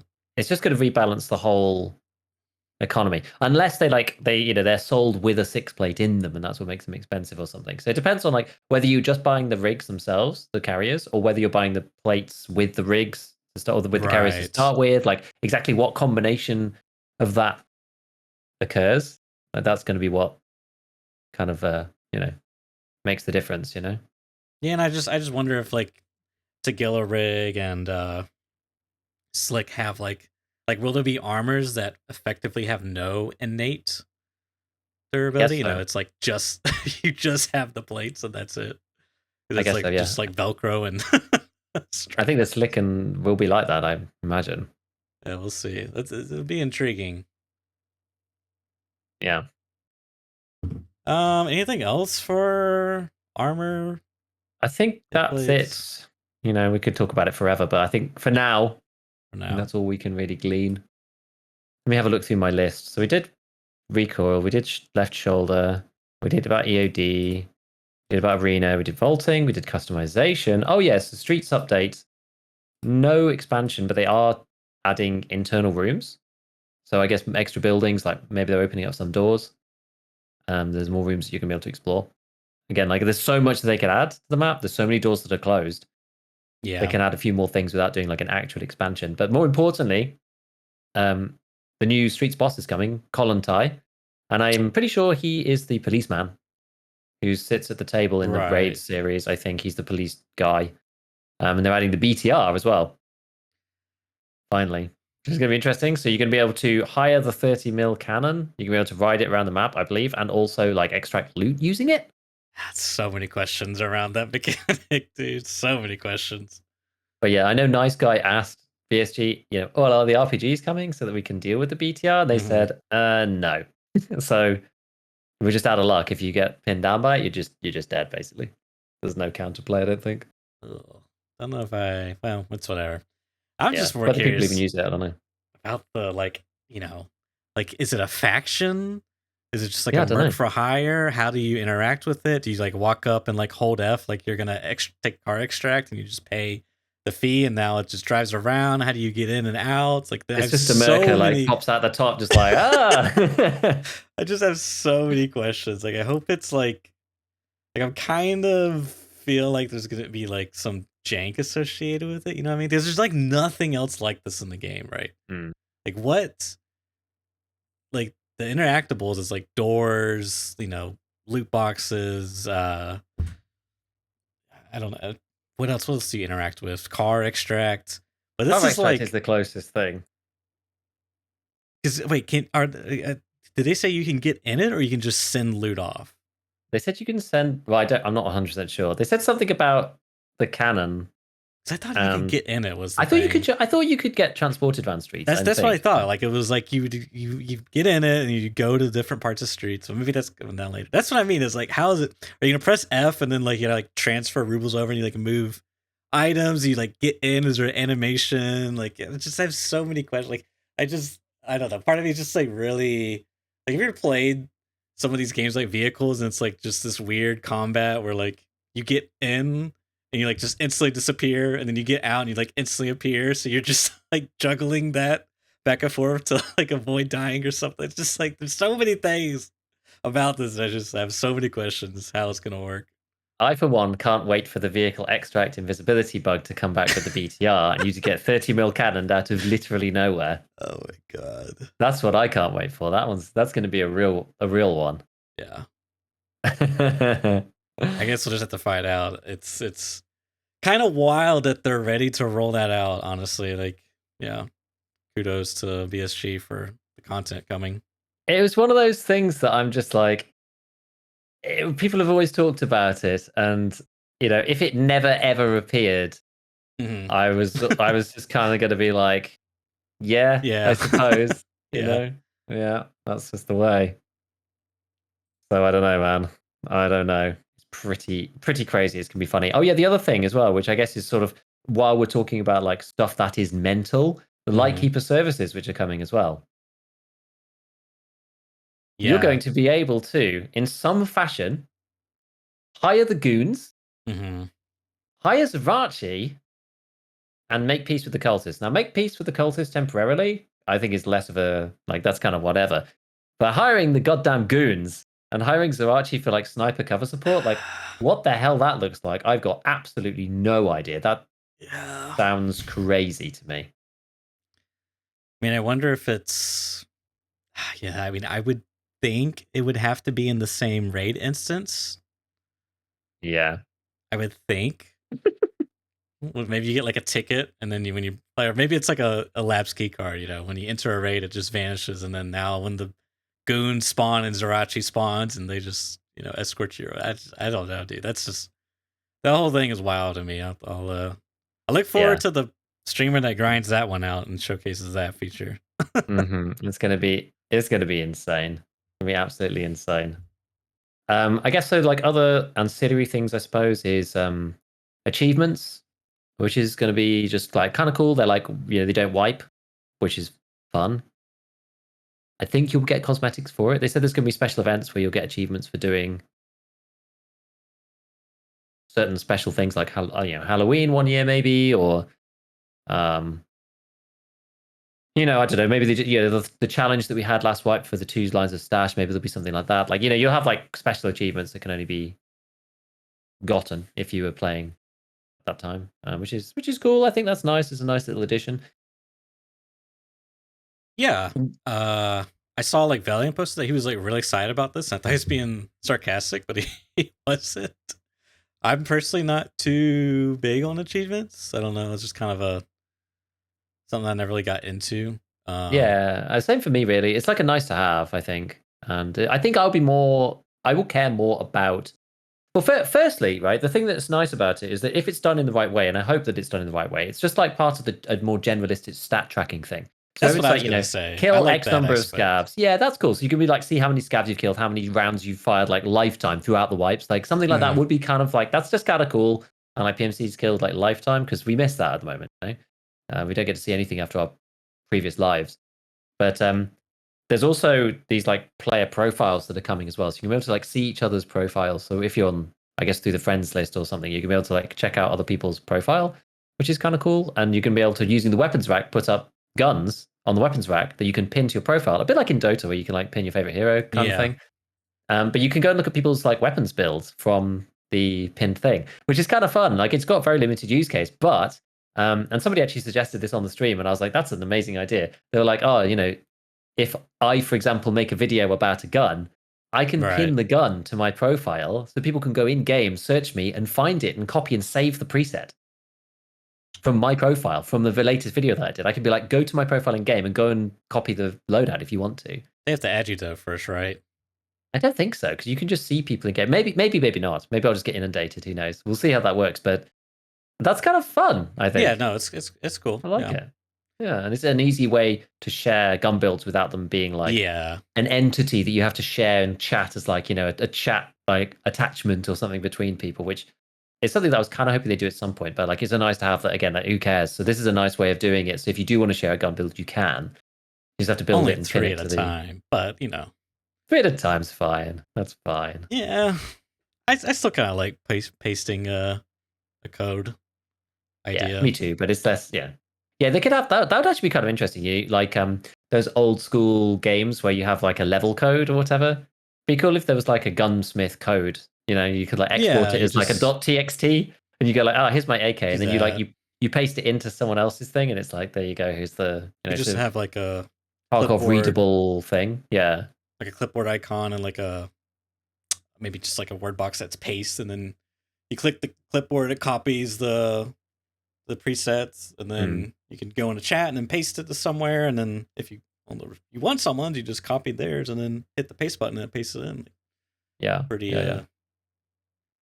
No, the one thing I That'd be do cool. like about achievements though is the I like this like on Steam achievements for like Dark Souls is namely for Dark Souls, you get to see how many people have like beat the first boss and how many people have like, you know, beat the last boss. You can see like where people start quitting or like never made it far enough. So Yeah. it's I like I wonder if there's one like that, you know, That's going to made be it amazing, though. It made it really off is. customs or survived your first customs raid. 2% Yeah. of the players.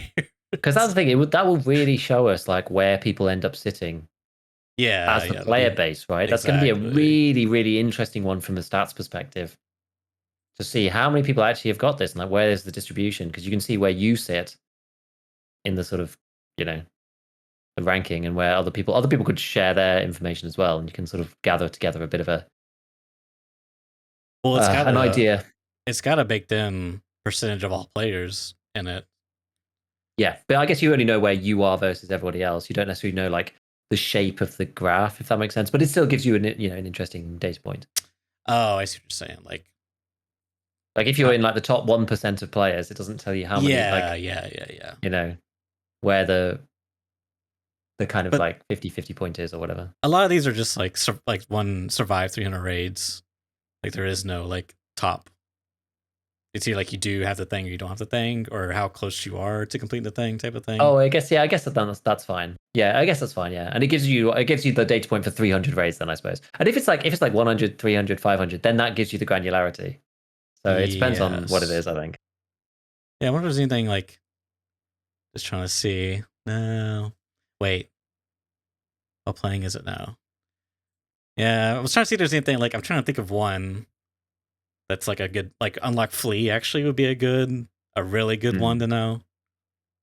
Got to 20, got to 30, got to 40, got to 50. Yeah.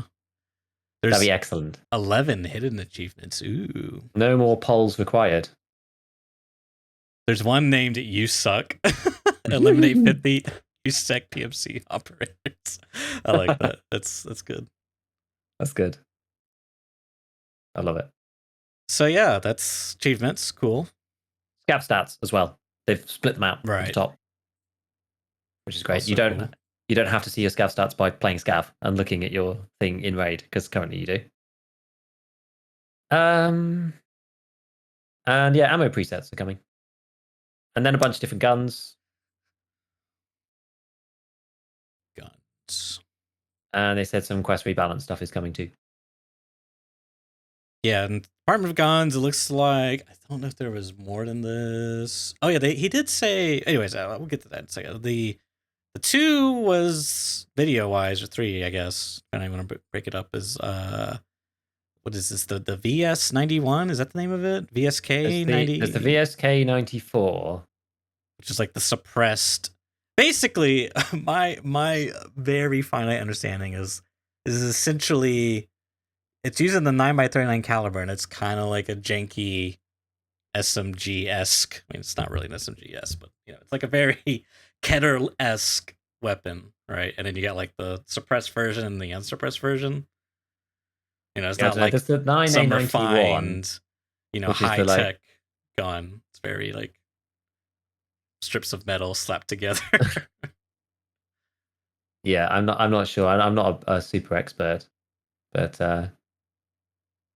yeah, there's like a bunch. The 991, which seems like very basic, and then the VSK, which is like a bit more like a VSS. I don't really know what the difference between the VSS and the VSK 94 actually is. Really, they look very similar. I think they have maybe a different mag or something. I'm not really sure. It looks like this one's the 9A 91, and then the other one, the suppressed one, is the VSK 94. So I'm assuming the 9A 91, got too many characters, is the unsuppressed version. Like, you can't suppress it, and then the other one is suppressible. I don't know. Yeah, the 991 looks like a Keter in 9x39, doesn't it? Yeah. Where's the video? What does the video look like for the VSK? What's that one? That's the 991 there. What's this one? Oh, that's without a scope on it. Okay. Okay. Oh, they had like a dovetail on or something. Let's see. Does it? It should do, I think. Can't tell. It's too far back. I think. I can't really tell. I think so. I don't know. I mean, you're asking if it has a dovetail rail? Yeah. I think it does. It looks I like it think it does does. on Oh, here. when he reloads it, it does. Yeah, because it should, I believe. Whereas I don't think the 1991 does. Maybe it does. I don't think it does. Hmm. Oh wait, maybe it does. They It look very similar. it I don't know. looks kind of like a dovetail. Maybe it's not. Either way, a new budget gun, perhaps. Kind of my thoughts Like we need initially. another. Yeah. Well, I mean, to be fair, the VSS kind of got tanked. It used to be like way back in the day, the budget gun, quote unquote. It really wasn't a budget. It was like the ultimate gun in some ways. It was like cheap and arguably a very top tier Yes. choice. Not because it was cheap, but its DPS was insane. The other one that we got was the RPD, which essentially the RPK but fires in 7.62 by 39. I believe is kind of the Yes. way you could describe it. Which Yep. I wonder if this is going to be an optional killer weapon or optional Kaban weapon you could spawn with. Yeah, I don't know. Perhaps but one thing that I was a little disappointed in, but it's okay. You know, it's nothing in the world. But bipods and mounting is not coming. Right? I'm correct with Yeah. that. Right. That was the one thing on the roadmap that did not get announced for this. It's coming later. To be fair, everything else on the roadmap is, except for now it's streets expansion and bipods and like mounting / mantling weapons on stuff. So, but I'm not surprised. Yeah, like surely something had to get scrapped, right? Like it's impressive enough they did. You know, it looks like they're delivering everything, almost everything they said they would, and some new things that we were not anticipating. So, Yeah.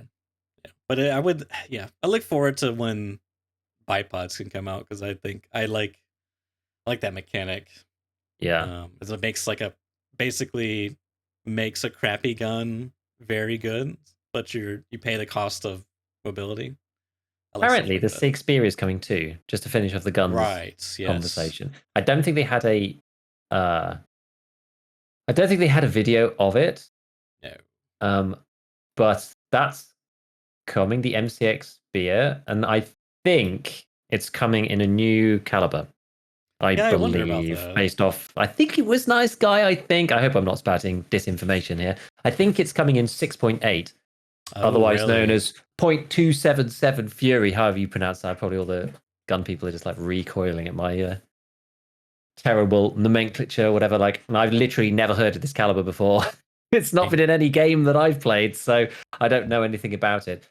Supposedly, it's somewhere between 5.56 and 7.62. Maybe it's something like really? Okay. 300 blackout. I'm not 100% sure. Yeah, I looked at it a little. If it's the same one, I'm thinking, I think it was like 6.8 or it was 6.5 Creedmoor, but probably 6.8. Anyways, it was like, it was weird because all the rounds it was comparing it to, I had like no reference to. Like there was the German World War II round that was used in the some of the rifles there, which I forget what it's called. It starts with G. It's some weird German name. Anyways, Right. it was just like I have no frame of reference what this is, but I was kind of surprised because you can get it in a bunch of different calibers. I think 7.62 by 51 NATO was like a common one, so I was kind of anticipating that to be what it was going to be. But if Nice Guy says that, then that's even cooler. I like new calibers. Yeah, we'll see. I think it'll end up being like the MCX, I suppose, where it's got I would imagine its own sort of set of things, but it's kind of limited. Probably like the MP7 as well. It's like limited selection of like 3 flesh damage rounds that no one ever uses, and then one that's like half decent and one AP one. Yeah. yeah. That's the only thing. It's like, are we getting anything new by adding that? Like, I don't know, but we'll see. We'll see. So I think that was everything. Was there anything else that we missed? I don't think so. I'm like, let me look through. Like, I'm just picking out some random stuff. Like, there was one thing Nice Guy said about after raid replay system is now in arena, and they've said apparently that they'll look to port it to the base game, maybe, but it's not a guarantee. They're thinking about it. So like after the raid, like you might be able to get some form of replay. Like maybe you need to. I think that previously they've said like maybe you'd need to like actually have a helmet cam or something to be able to do that, or whatever. Like maybe it comes in the mail. I don't know. But yeah, they could do. They want they could do. For me, it's just a matter of like, A, do they want to do it? And then B, do they want to do it like in a traditional way where it's just like you always get it, how they want to, or do they want to implement it as you're saying, like in a realistic way where it's like you got to get the helmet cam and then you got to pay the fee to get it delivered to you by fence. You know what I mean? Just like it's kind of interesting, but in Yeah. principle, I kind of like the idea of a death cam after the raid closes, something like that. I would like that. Be nice. It'd be cool to be one of the like special equipment pieces, so you put it up there and it's like, oh yeah, never that's gets another way they lost. could do Like it. you always have it. Yeah. I wish that there were more special equipment things so that you had to kind of choose between the three. Yeah, that could be an interesting mechanic for sure. Then they could start selling additions to the game with additional special slots. No. Oh. Prepared to be tactical edition. You get 2 extra special equipment slots. Yeah, they should just. That's what they. Never mind. Okay, I'm gonna stop talking. All right. So now that we've basically spent the entire thing talking about point number 1, it is arguably the most important point. Sure. So it's the most important point. Shall we discuss some of the other things? I will very briefly talk about the end of the streamer challenge. Streamer challenge is over. 3 people are getting an item. People have been disqualified, banned. Tons of drama, like we talked about last time. I did follow through on the final statistics. Day 9 had 392 players, which is 27% of the initial player base. Who ended up doing? Is that the last day, or was it day 10? That was the last day. There were only 9 days. Well, what was interesting is that up until day 5, it was like quite a steady drop off. Like as we said last week, it was 79% on day 1, 67% on day 2, 50% on day 3, 42% on day 4, 36% on day 5, 31% on day 6. Right. But after that, like if you've been in for 6 days, yeah, you're probably going to stay in for all the days, right? So it went 31, 28, 28, 27. So people, once you got to day 6 or something, like those people were in it for the long haul. Like doing the next sort of 4 days or something wasn't as big a deal. So 4% of people extra dropped out between day 6 and day 9, but it did tail off after that point. So that was the end of the streamer challenge. We're going to be seeing, spoiler alert, if you for some reason want to go watch the streamer challenge and don't want to know the answer, then like mute it now or take off your headset. But we're gonna who won? So we ended up with Vibin and oh god, who else was it? I remember Vibin actually ended up winning, right? I don't remember. I just I'm sad to say the only thing I remember was Trey coming in 4th because he posted about it. Yeah, because Trey came in 4th, which was I feel for him. That kind of sucks. Oh yeah, it was Vibin, Insec, and Tamathi. I don't know the other 2, but did Vibin? Did that toast guy come in? Yeah, first? the surprise toast guy got disqualified for whatever reason. There's a billion clips of like what looks like blatant hacks, to be honest, right. and there's an ongoing saga between Trey and him where he's going to showcase him playing with a helmet cam or like head cam or whatever it is, right? Like some stuff I've just kind of ignored it. I don't really care, but whatever. It is what it is. Yeah. It looks like we've managed to somehow avoid a cheater getting an in-game item, which is good. Yeah, I mean, if you're interested in this topic, I think Veritas is probably going to have some stuff on it because he's kind of looking into it and has like some. I think he previously accused them of cheating, but didn't like go public or something. Anyways, I might check out. Oh, yeah, that's true. Actually, yeah. I might check out their cast because I'm kind of intrigued by what stories. It's just kind of an interesting. Yeah. Thing. But that's the end of that. So I'm kind of glad that that's over. And then after that went straight into Twitch Rivals, which was a much better rule set, as we said. It seems like everybody had fun. I didn't manage to catch much of it. I've only seen a few bits of it, but it seems like everybody had a good time there. And it's just a much better rule set, as we said, and it's genuinely been quite a good time by all accounts. As I said, I haven't really seen it, so I can't really comment. But the main part that I saw was people using some janky jump to get into the caban area over like a bin to avoid the mines. There's like one place where you don't get blown up by claymores at the side. I just kept seeing people jumping over. Every time I tuned in to watch it, people were jumping over that bin to get into the caban area. So I was like, oh, everyone's going to be doing that now, I guess. I saw another jump that I had no idea about. The so the Kita Street, it's got that little Oh, yeah. Nikita coffee shop thing. So across the street, if you're towards like almost like you're going to factory, but there's like this, kind of like dead end area, sort of behind this little grassy hill area. Anyways, it's just like a corner. It's like a dumpster, but there's a fire escape, but you can't actually get onto the fire escape. It's like a set of smell stairs, basically like shorelines resort smell stairs. Right. But the bottom part is non-existent. But Willers jumped on like some dumpster and some other stuff, and then jumped onto the fire escape, and it's like pathable, and you can go all the way up it. So now you can see straight down Nikita Street, like basically all the way to like where you shoot the flare. That's crazy. I was like, dude, that's an insane sightline. I was like, oh my god, that's so crazy. But I imagine you need a lot of strength. Like I'm pretty sure all their accounts had max strength. But yeah, I actually don't know for the Twitch rivals. I'm not actually sure. I think so. I mean, they were like rocking, guns, mags, not Ronins. What's the green armor vest? Well, Redouts. Redouts, yeah. They were like 33 underweight kilos going into raid. Yeah, okay. It seemed like they were moving at max strength speeds, but I could be wrong. But anyways, yeah, I mean, I watched a lot of Wheelers play, and it was kind of interesting. I mean, it's funny because they did the typical gamer thing and didn't like thoroughly read the rules, so they got like a really bad start initially on streets, but then they I think they came in first on labs, and that overall put them at second, which was a pretty big comeback. But it's kind of funny because their strategy was like, especially on labs, was like you go for these what are they called, the devices, forward things. Yeah, you go for the converge because they're worth 10 points, right? But because the way the rules are set up, they have to be found in raid, so you have to have enough XP to extract with them.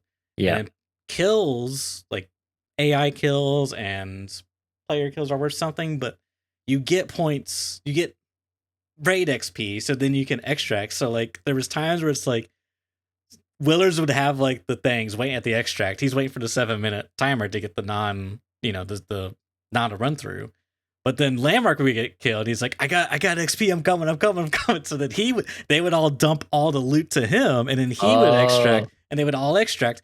And then because he's the one that's got found in raid, all the loot, because like you could get money from like found in raid items, but they had to be found in raid. So like Tagilla's and Killa's armor and helmet were useless if you didn't have the XP. So you just stack this one guy up. But they were just like speed running like 4-minute raids back to back. I see. And so one person would go and collect the XP to get finding raid. They dump the items to that guy, and then and everyone would extract. And it didn't matter if some of them didn't have finding raid.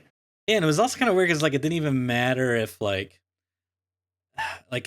some ways it didn't matter that you found the item or that you secured the item. It was more about who had XP and was alive, because like you could have the item, and as I said, you just got to get XP. So I don't know. It's kind of, that part was kind of weird, but it was also kind of funny in a way because it was like summing up late wipe Tarkov in a nutshell. Just like 4-minute raids, instant action, go find the valuable loot, extract. It was like, I kind of don't mind that actually. That's fine. Like that level of strategizing is okay because it doesn't hurt overall, right? It's just like you have to just be like min-maxing, like who's got the da-da-da. Like it's fine because it's just a weird quirk of the way the systems function. But I guess it doesn't like hurt the overall challenge. It's just like adds an extra overlay of like Tarkov jank over like the way that you have to actually play it. Yeah, I mean it's just kind of weird because like then I think that strategy became popular by the time Labs came around. So like Hutch's team was starting to adapt, which is like Hutch, Trey, and Smitty. But it's like Genji's team on streets was like in first by like a lot of points. I don't remember how much. And what did they do exactly? I didn't watch a ton, and I looked at the breakdowns of them, and it looked like they looted more. Which Genji, she's kind of like the loot queen, but I think because I mean streets, like that's kind of the thing, is like I don't know. I'm just saying like it's just kind of weird. The way Landmark's strategy worked on labs was like very good at doing one particular thing or like a particular set of things, Whereas like other strategies aren't that good because the like rate they can put out. Because like looting, you had to like get 200k worth of loot to get points for it. I don't remember how much it was, but it was like, you know what I mean? So like you gotta, I mean, in this is not like flea market loot. This is like, I don't even know what, maybe it's like handbook loot's value or therapist value. I don't know. I guess so. Like in-game sale value, whatever it is, like, you know, the base price. Yeah. So like the, you know, wires aren't worth jack. So like, I don't know, it's just kind of, it's kind of skewed in a way. Because I kind of think, you know, I like to see more variety. Don't get me wrong. Watching someone loot filing cabinets for 5 minutes is not fun, but I don't know. Tarkov, and the way Tarkov works with like loot sometimes is kind of annoying. It's like you need one particular item, and it's like, okay, you know, this is what it wants from me. This is my strategy. I'm gonna do it. But now you're just like kind of at the mercy of hitting the roll, you know, which is like, but sometimes you hit the god roll, and it's kind of, you know, it's exciting. It's kind of a give and take, but anyways, it was kind of interesting. You know, I watched. I had to go to bed. It was getting really late before I could see the show match, but it was essentially from watching Willers and them. They were basically playing like it was arena with like 4-minute queues in between. Because that cool. Yeah, I mean, it's kind of like arena, but it was cool. Like I think definitely when arena comes around and, you know, they do rivals or any type of event with that, they have like some more objective type stuff. I think it'd be really interesting. Yeah. But yeah, overall, it was pretty good. I liked it. And a lot of people said they really enjoyed, like, this was the best one by far. And I think they did a very good job with the rule sets given what they had to work with. Yeah. No, it seems like it went pretty well. Yeah. Okay, so we're gonna do now. Do you want a quick story? Yeah. From my recent stuff. Sure. So I got accused by Shudaville of changing. You know, he posted up. What did I? Because like I said at the beginning of the cast, you know, I posted out on Twitter saying, I can't wait for Ground Zero so I can hunt down like newbies as a player scav, right? And he was just like, Giga being critical on ScavTalk and, you know, being evil to new players. Like, oh man, I love to see it. And I was just like, yeah, the villain arc is beginning. Well, I did the most evil thing that I've done in a while. Oh god. Literally today, while I was just like, I was writing scripts and I was just like AFK farming scav just over and over and over to try and get the goddamn SJ9, which by my Twitter page, you will see that did actually end up working. After God knows how many raids, like finally found an SJ9 on my scav on entry and just ran out with it. But anyway, while I was doing that, I load into this raid and I'm just like looking around for stuff, whatever. Like I hear like tons of gunshots going off. Like I have nothing on my player really, just like a bag. Because like once you have 6 rep, or once you probably about after about 4 rep, you end up just getting like red flares, labs cards, gingy keychains, like loads of stuff. Like the scav's so valuable to just roll on factory a billion times and just run out. But I had like nothing on this particular raid, so I was like, I'll just go and see what's going on. And there were just like dead bodies literally everywhere. And Tagilla was just like just murderizing somebody into a fine pulp. But I have 6 rep, so I was just like, oh, I'll just go and say what's up, and just like go and grab, you know, some loot, whatever. So I ended up spending like, because like my interest got peaked, so I got like, you know, sidetracked from whatever I was doing before. So I'm like wandering around with a Kedda, just like following Tagilla around, just watching him just literally murderize player scavs. It was very, very entertaining. Finally, he like some people tried to fight back, but there's just like there's no way they're winning against the dude. There's a guy who's like near gate 3, and I kind of lose Tagilla in the end, but I hear him like running from the stairwell section, like the skybridge bit, and he's like running towards gate 3, but Tagilla is like right behind him, is like swapping between his gun and his hammer, and I'm sort of in the way, and the guy's like, dude, get out the way. I'm like, whatever. Tagilla like runs past me, chases him like round and round and round that little, you know, the little hut outside the gate 3, right? The people lie down in and like leg meta you when you try to come past. They're like going round and round this. The dude's just like not sure what to do. It's like, yeah, just opposite the pipes kind of thing.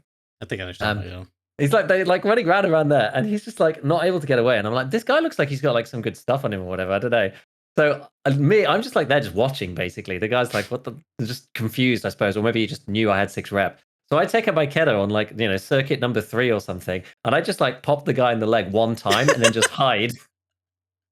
So Tagilla obviously just turns up and just like murders the dude, and then I just swoop in and loot him. I was just like, "Hey, this is probably the most evil thing that I've done in a long while." It's not that evil. No, I mean, it's evil for me. I'm normally so nice to people, right? So if I was like, yeah, Okay, fellow relatively scouts, speaking, yeah, sure. yeah, for me, I was like, getting chased by Tagilla, and then some random like 6 rep dude just shoots you once with like PM, PT, some BS round. And he had loads of stuff. He had like a nice guy thing. He had like a Augustin stim. He had like loads of things. I was like, man, this is like Wait, was he a scav or a great. PMC? He was a scav. Oh, okay, that changes everything then. Yeah, Yeah, no, he was a fellow scav I getting missed chased that by. detail. That's Yeah, why okay, he that didn't was kill kind of me, right? evil. Because I was right next to him before. Yeah. And he was just like, dude, get out the way, because he didn't want to kill me. Okay. Because I'm a That makes fellow more scav. And then he's sense. like running around. And then I just like, badink one in the leg just to break it or like, make it go black or whatever. I was like, there's no way he's going to be pre-pained.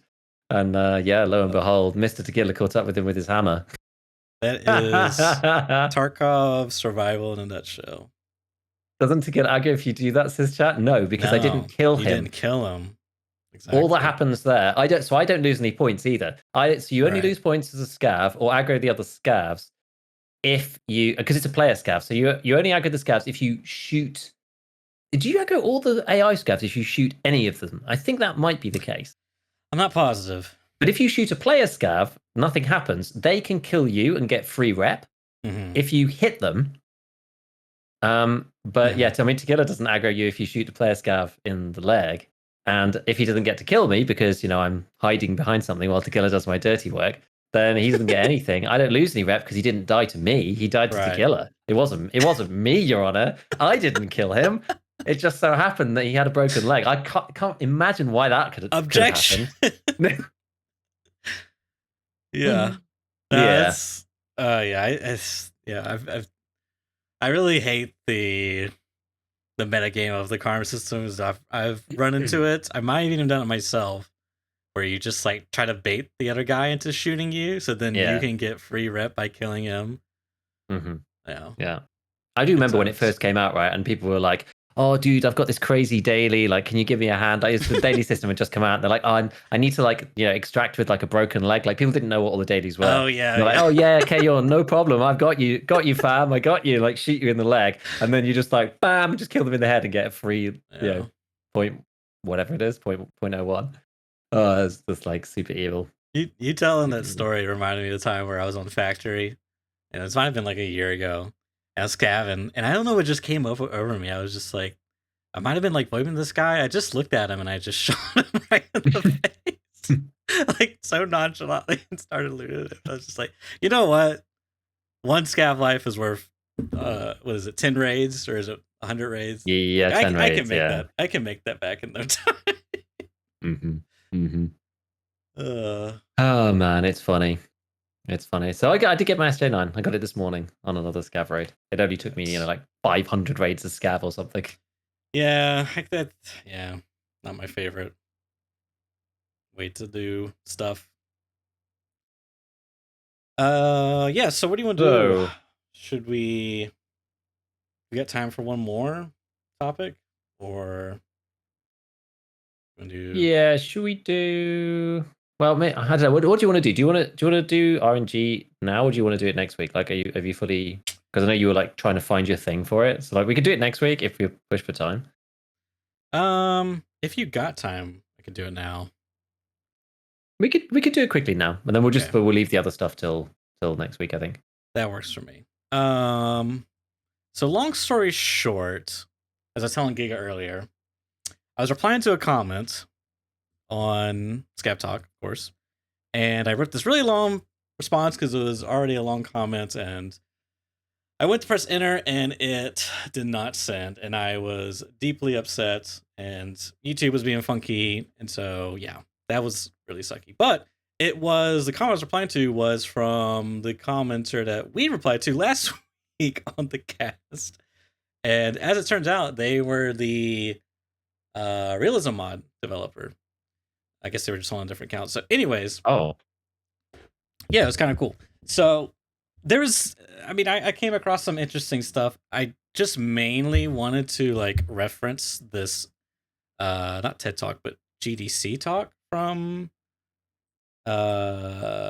developer Ben Brode. I think he's a developer, but he's kind of the head of Second Dinner Games. He used to like work in Hearthstone. Probably a lot of people are familiar with that. and now he's head of Second Dinner doing Marvel Snap. But he has a really interesting segment that I've talked about before, I think, in terms of like luck and skill in games, but it was like super relevant to like kind of this armor discussion we're having, where it's like, we say it feels like it's gonna be more luck based, less skill based, more varied. So what I have done here is I pulled the video. There won't be any audio, but I have the transcript by my side, so I will try to relay the information. But because there's a couple of like slides in here that I think is like pretty important and relevant. So actually, to start, I think most people misunderstand the relationship between luck and skill.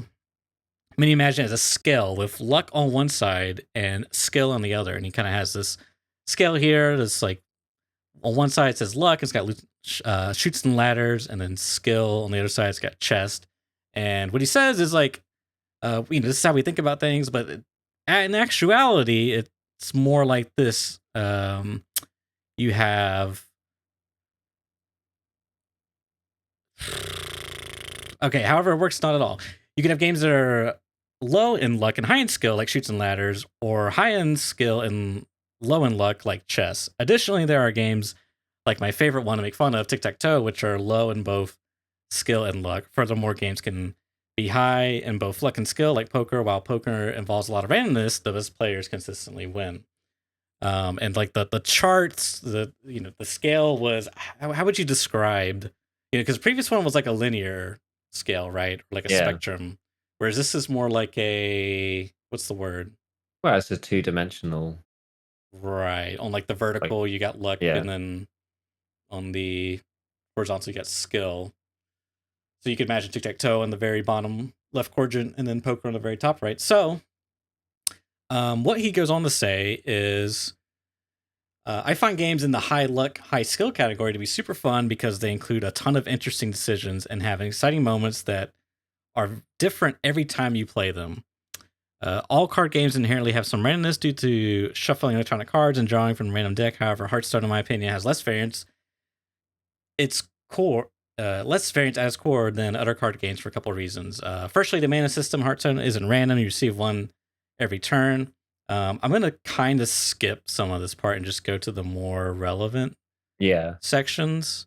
Because it is relevant, but want to get more to the meat and potatoes of what I want to talk about. So, additionally, there are two kinds of randomness. He goes on to say, where he talks about input randomness and output randomness. Input randomness involves a random event, like drawing a card and then making a strategic decision in response to that event. Output randomness, on the other hand, is where you make a decision and then you have to find out it was the right decision or wrong decision. And he gives an example here where there's in Marvel Snap, you have 3 locations and there's 6 turns. So on turn 1, the first location is revealed on the left. And then turn 2, the second location is revealed in the middle. And then turn 3, the third one's revealed. So an example of a random event would be like the location revealing. And like here it says add a random card to each player's hand, which is like another example of a random event. And you have to make a strategic decision about that event. Do I play this random card I got? Etc. The opposite of that, or I guess the output randomness, is you make a strategic decision, you play to a location that isn't revealed, because you can do that, right? On turn 1, I could play to the one that's going to give me a random card, or I could play to an unknown. And then on turn 2, it reveals, and it's, oh no, it's Danger Room. It destroys, or it's Murder World. It destroys all your cards here, So where he goes on to say, this is, you kind of see how the latter, the output randomness, can be like very polarizing, I guess. Like you have like, it can be really exciting. It was kind of like hitting the loot cache or whatever in Tarkov, and you get the lead X, it's like, oh my god, or like red. But on the other hand, it could be like really frustrating, like, oh my god, he got a fragmentation and one tap mean? And, like the so it may not be exactly how it works, but so yeah, he says output random exciting, puts you in new situations, make you think on your feet, solve problems on the fly. Games without a lot of output randomness are often have a right answer, like chess. However, Hearthstone provides a mix of both input and output randomness. Input randomness creates new situations, while output randomness challenges players to decide whether the risks are worth taking. So this is part of the transcript. I had Chat GPT like format it and yeah, I guess like reorganize or conclude it better. So it's kind of messed up here, but let me just see if I can find one more segment here because I'm kind of at the end here that I wanted to talk about. I think I'll just read this. It's not a long paragraph. So randomness. I'm sorry. Forgive me. There's no period, so I cannot figure out where the okay randomness. There's like a right answer. Like chess, players have to, they're really high levels. It's okay. What piece do I move on turn one? You got like an opening move. People memorize series of opening moves until you get the fun part of chess later on, because the random that happens, and then I think maybe this was a bad idea reading the raw transcript. Then you get the response. You feel like you have a lot of control over the randomness in the game, and output randomness is the opposite to the input randomness, is where you make a decision. Okay, this is kind of rehashing. Apologies for the very rocky road, but I think this is the majority of. I know what he means, though. It does sound like Tarkov. It sort of reminds me of Lighthouse in some ways, right? You got like it's like a chess opening. Like you go to the place, the rogues do the thing, you do the route, but then you've got like, oh, but there's a PMC here, and then you have to adapt, and then that's like the fun part. Not that I like to play Lighthouse, but like it seems like that's a good example of that. There's set stuff like I decide to loot the woods camp. Is there anyone going to be there? Is the Ledex going to be there? Like yes or no, and then you find out whether you were right or not. Yes. Or like you loot something and then like, oh, there's a GPU in here, and like, okay, now what am I going to do? Like Tarkov kind of has both of those things. Yeah, it does. It does. And I feel like it has, I feel like it kind of lacks the random events occurring, and then you have to decide strategically what to do. I mean, I guess in the case you just brought up, that's an example of it, but it kind of feels like it's a bit of that chess move where it's like, if I need it for the quest and I have to get out immediately, but if I don't need it for quests and I put it in my butt, because then I could put it in the Bitcoin farm and it's basically as effective as if I bought it, But there could be some cases where maybe you have multiple GPUs, so or other Linux you use for the bar. Anyways, what I want to get to was talking about armor and these hitstones, because I feel like it's relevant, but it's also like kind of nebulous, because in some ways, I think that the armor hit zones, it's not random at all. Like it's not random. Like it's predetermined where the spaces are at that are armored and not. Do you know what I mean? Yeah. And I make a strategic decision to fire my gun at them. I make a strategic decision to where I'm going to shoot and whatnot. I mean, I would argue I could go on to that, but the point I'm making is like there's nothing random about like where the bullet lands. The randomness really happens in the roll of whether it pins or not, which often some of the time matters more than not, I guess. If you're firing BP at a packet, it doesn't matter, right? Like it doesn't. Yeah. It's not going to stop it, right? I think it's kind of a combination. So I think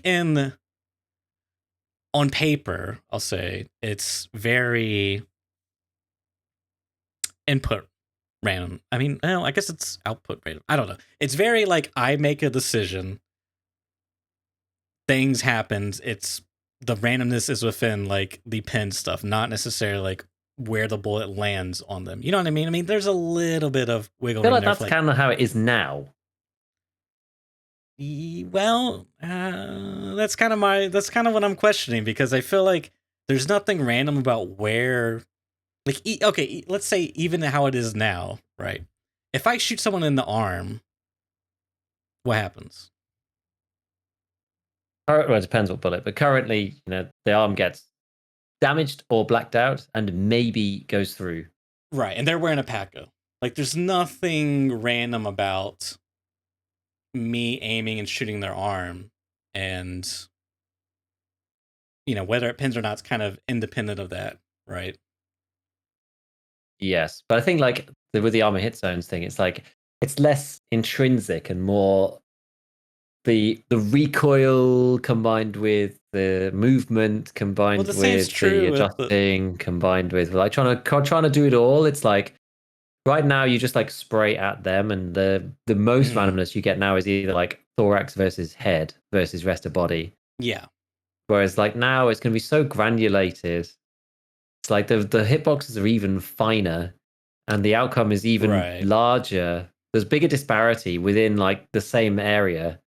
So it's like, oh, in this instance, they ate 15 bullets and they're fine.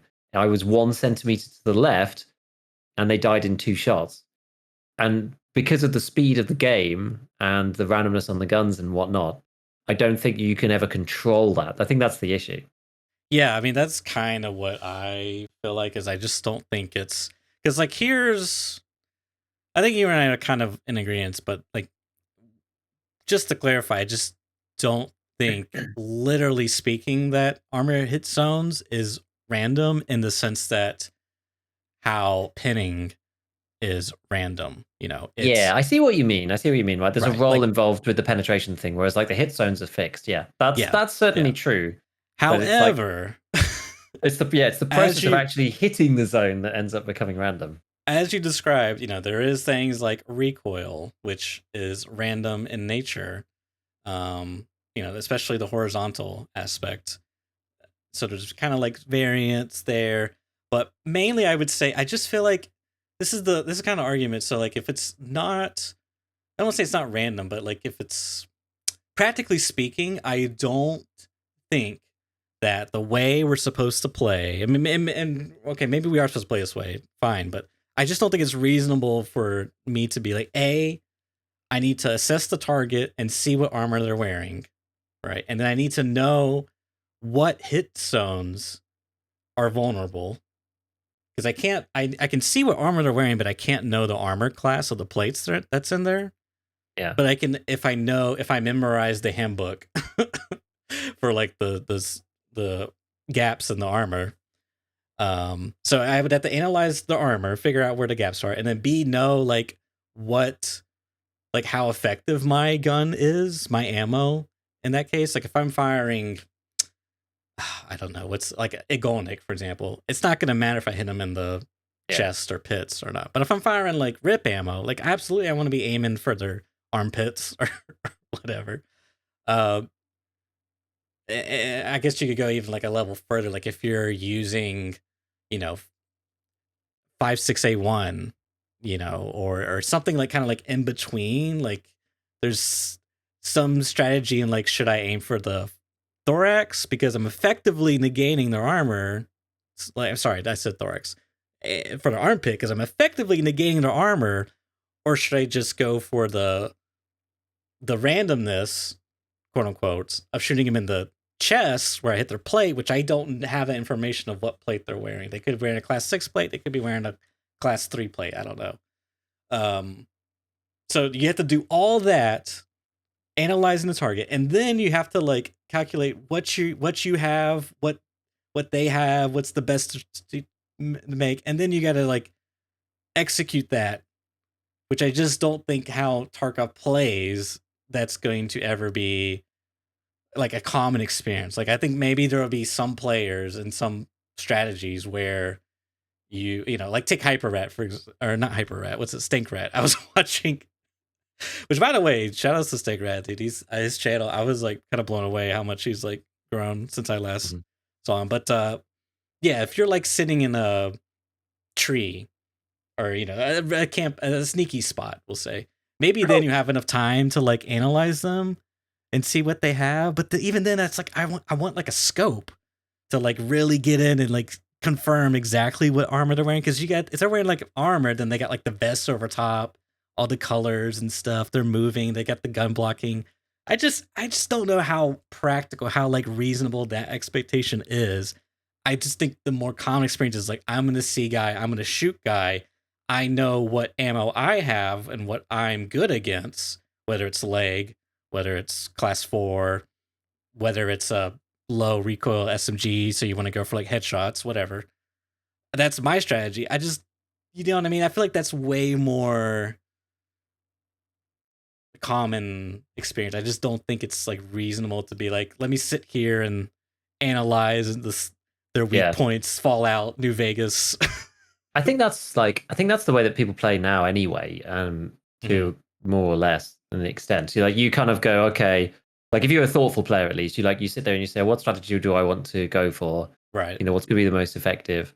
Like, do I have access to the ammo that pens the average player? Like, if you're thinking in a sort of meta way, it's like, okay, what are people wearing typically now? Because like this is how I play, right? It's like, what are people wearing typically? I'd like gear myself up to be like outclassing people's armor in like 75% of circumstances. That's kind of it. And it's like you just go in with this expectation that you'll beat the average player. And then sometimes you come up against class 6 and you're just like, well, rip me, I guess, and you just die. Or you don't, because of the way the Tarkov works. Sometimes, I got killed yesterday in a Bagari rig to somebody with a P90 with SB193 in it, right? The subsonic round. That's been nerfed to 26 pen. Yeah. But the guy hosed me down in like a split second, and I just died. I just straight up died. Right. And I was like, I'm actually slightly embarrassed to have died to SB193 in a class 5. But again, it's like, doesn't matter too much, right? Sometimes if you got the jump on them, like I didn't even know where he was, and so I just got killed. And so I think that's going to be the same when this hitbox thing comes through. It's going to be like, okay, what's like the classic combinations that people are going for? They're going for class 3 plates with a class, or class 4 plates with a class 2 overlay. That's kind of the general thing. So then I have to make a decision of like, what's the typical armor coverage? Am I just going to go for level 4, like busting armor rounds? Because then I could just shoot at everybody, and I know that sometimes they'll die in 2 shots, and sometimes it'll take 4 or 5. Or am I going to specifically like cheap out and go for something different? And then you can make that determination then. But like, yeah, on the fly, like the only things that you really figure out on the fly is like, I heard them before, so I kind of know what gun they have. Or like you take one look at them and you just go, that guy looks like a Chad, that guy looks like a noob, that guy looks undergeared, that guy looks like a rat, like whatever. Like you get that like instant snapshot of like the dude with the couch bag with the airframes on. You see like a glance of him through a door frame and you're just like, run away. Or like or like you see somebody and they've got very thin torso with an SVT, and you're like, okay, like you can tell away. like basically. But some guy caught me off guard the other day, right? And like these instant snapshots aren't always necessarily right. And I had a fight with this dude, and he was we were in Lighthouse Chalet, like upper chalet, and he jumped on the roof section of that like outbuilding thing, the one with the safe in it. And he was up there, and I was like, oh, this guy's like taking longer to die than I expect. It's because he had a Ratnik class 3 helmet on, and I went up, and he had a Meta Mutant and a Tagilla rig. And so the helmet kind of threw off my idea of like how geared he was. Yeah. And it's kind of I guess that's the same idea behind like some of Airwing stuff that he's done with like teams of 3 wearing the scav mask, because it like throws off player scavs and stops them from shooting at you, like try and like throw people's expectations off, even though it's like not a meta thing to wear from like a protection perspective. It is from a like player confusion perspective, and then you get to kill player scavs for free while they're in that moment of like indecision. Do I want to lose 0.1 here? That's funny. So I feel like that's going to be how it is going forward. But like, nobody is realistically going to be aiming at weak spots, really, unless someone is actually stationary. Like as soon as somebody's moving, and especially at a little bit of distance, there's just no way anybody has the ability to do that. Like the combination of player movement, which is unknown, like maybe desync as well, like the netcode and whatever, the recoil of the guns, the armor plates, the hitboxes themselves. It's going to be impossible to really actually do that. It's like the equivalent analogy for me is like being, a dice roll is completely deterministic. So, it's not random at all, because you could just calculate, exactly how it's going to roll and like get a 6 every time. It's just like, well, unless you're like extremely skilled doing it in a very specific way and you're like a magician, that's not going to happen to the average person, right? For the average person, it is to all extents random, even though it is a physical process. Yeah, that's a good. Because of the way that the inputs to the physical process happen, they're too complicated for the average user to control, and so it is random for all intents and purposes. That's kind of the analogy that I would make about the way the system's going to end up. Yeah, that's like because I was thinking about this, like, man, when you think about it, nothing in life is random. It's all like, this is getting way too existential. Like, oh no. But yeah, that's kind of how I feel. Just feel like, practically speaking, unless the meta, I mean, I don't anticipate to, unless the meta does shift to this very like stalemate, analyze, can't be, analyze the, because maybe, I mean, from what we've seen so far, it doesn't seem like, because it looks like a lot of the armors, presumably, a lot of the good ones at least, will be popular ones, to say, would be have like an innate aramid class 2 armor protecting it. It's gonna stop a lot of the, those like weird uncommon rounds that are like have historically been like enough damage to one tap, but like not enough to pin anything meaningful, right? But now, anyways. But point, I just think exactly. It's just, practically speaking, it is random, Yeah, I think so. And with the fact that it's going to be, class 0, class 2, and class 4, which I'm guessing is going to be the way that it ends up panning out for the most part for most people. Maybe I'm wrong. Maybe it'll end up being class 3, class 5 as well. But like, you've still got a floor of 0 there, and sometimes you're going to get caught the armor there. Or the ammo? Yeah, like the coverage. Oh, okay. You've got, you're gonna have parts of your body that is at 0. Yeah. And so it skews the decision making for time to kill towards higher RPMs, and I guess just higher RPM. And to be honest, more bullets in a single shot, shotguns, aka. I don't know what you would call that. Yeah, that's like, I guess it's kind of sort of the same thing, because you fire 8 in 1, right, that kind of stuff. Because of these 0 areas, it's going to be really weird. But like, the regular stuff's still going to work, right? You're still going to pen class 4 with 5.6, so, but it's just going to decrease the time to kill even more compared to like a rat rig now with 5.6 versus a rat rig then with 5.6, because most of the time it'll be the same, and the rest of the time you'll kill them immediately or whatever.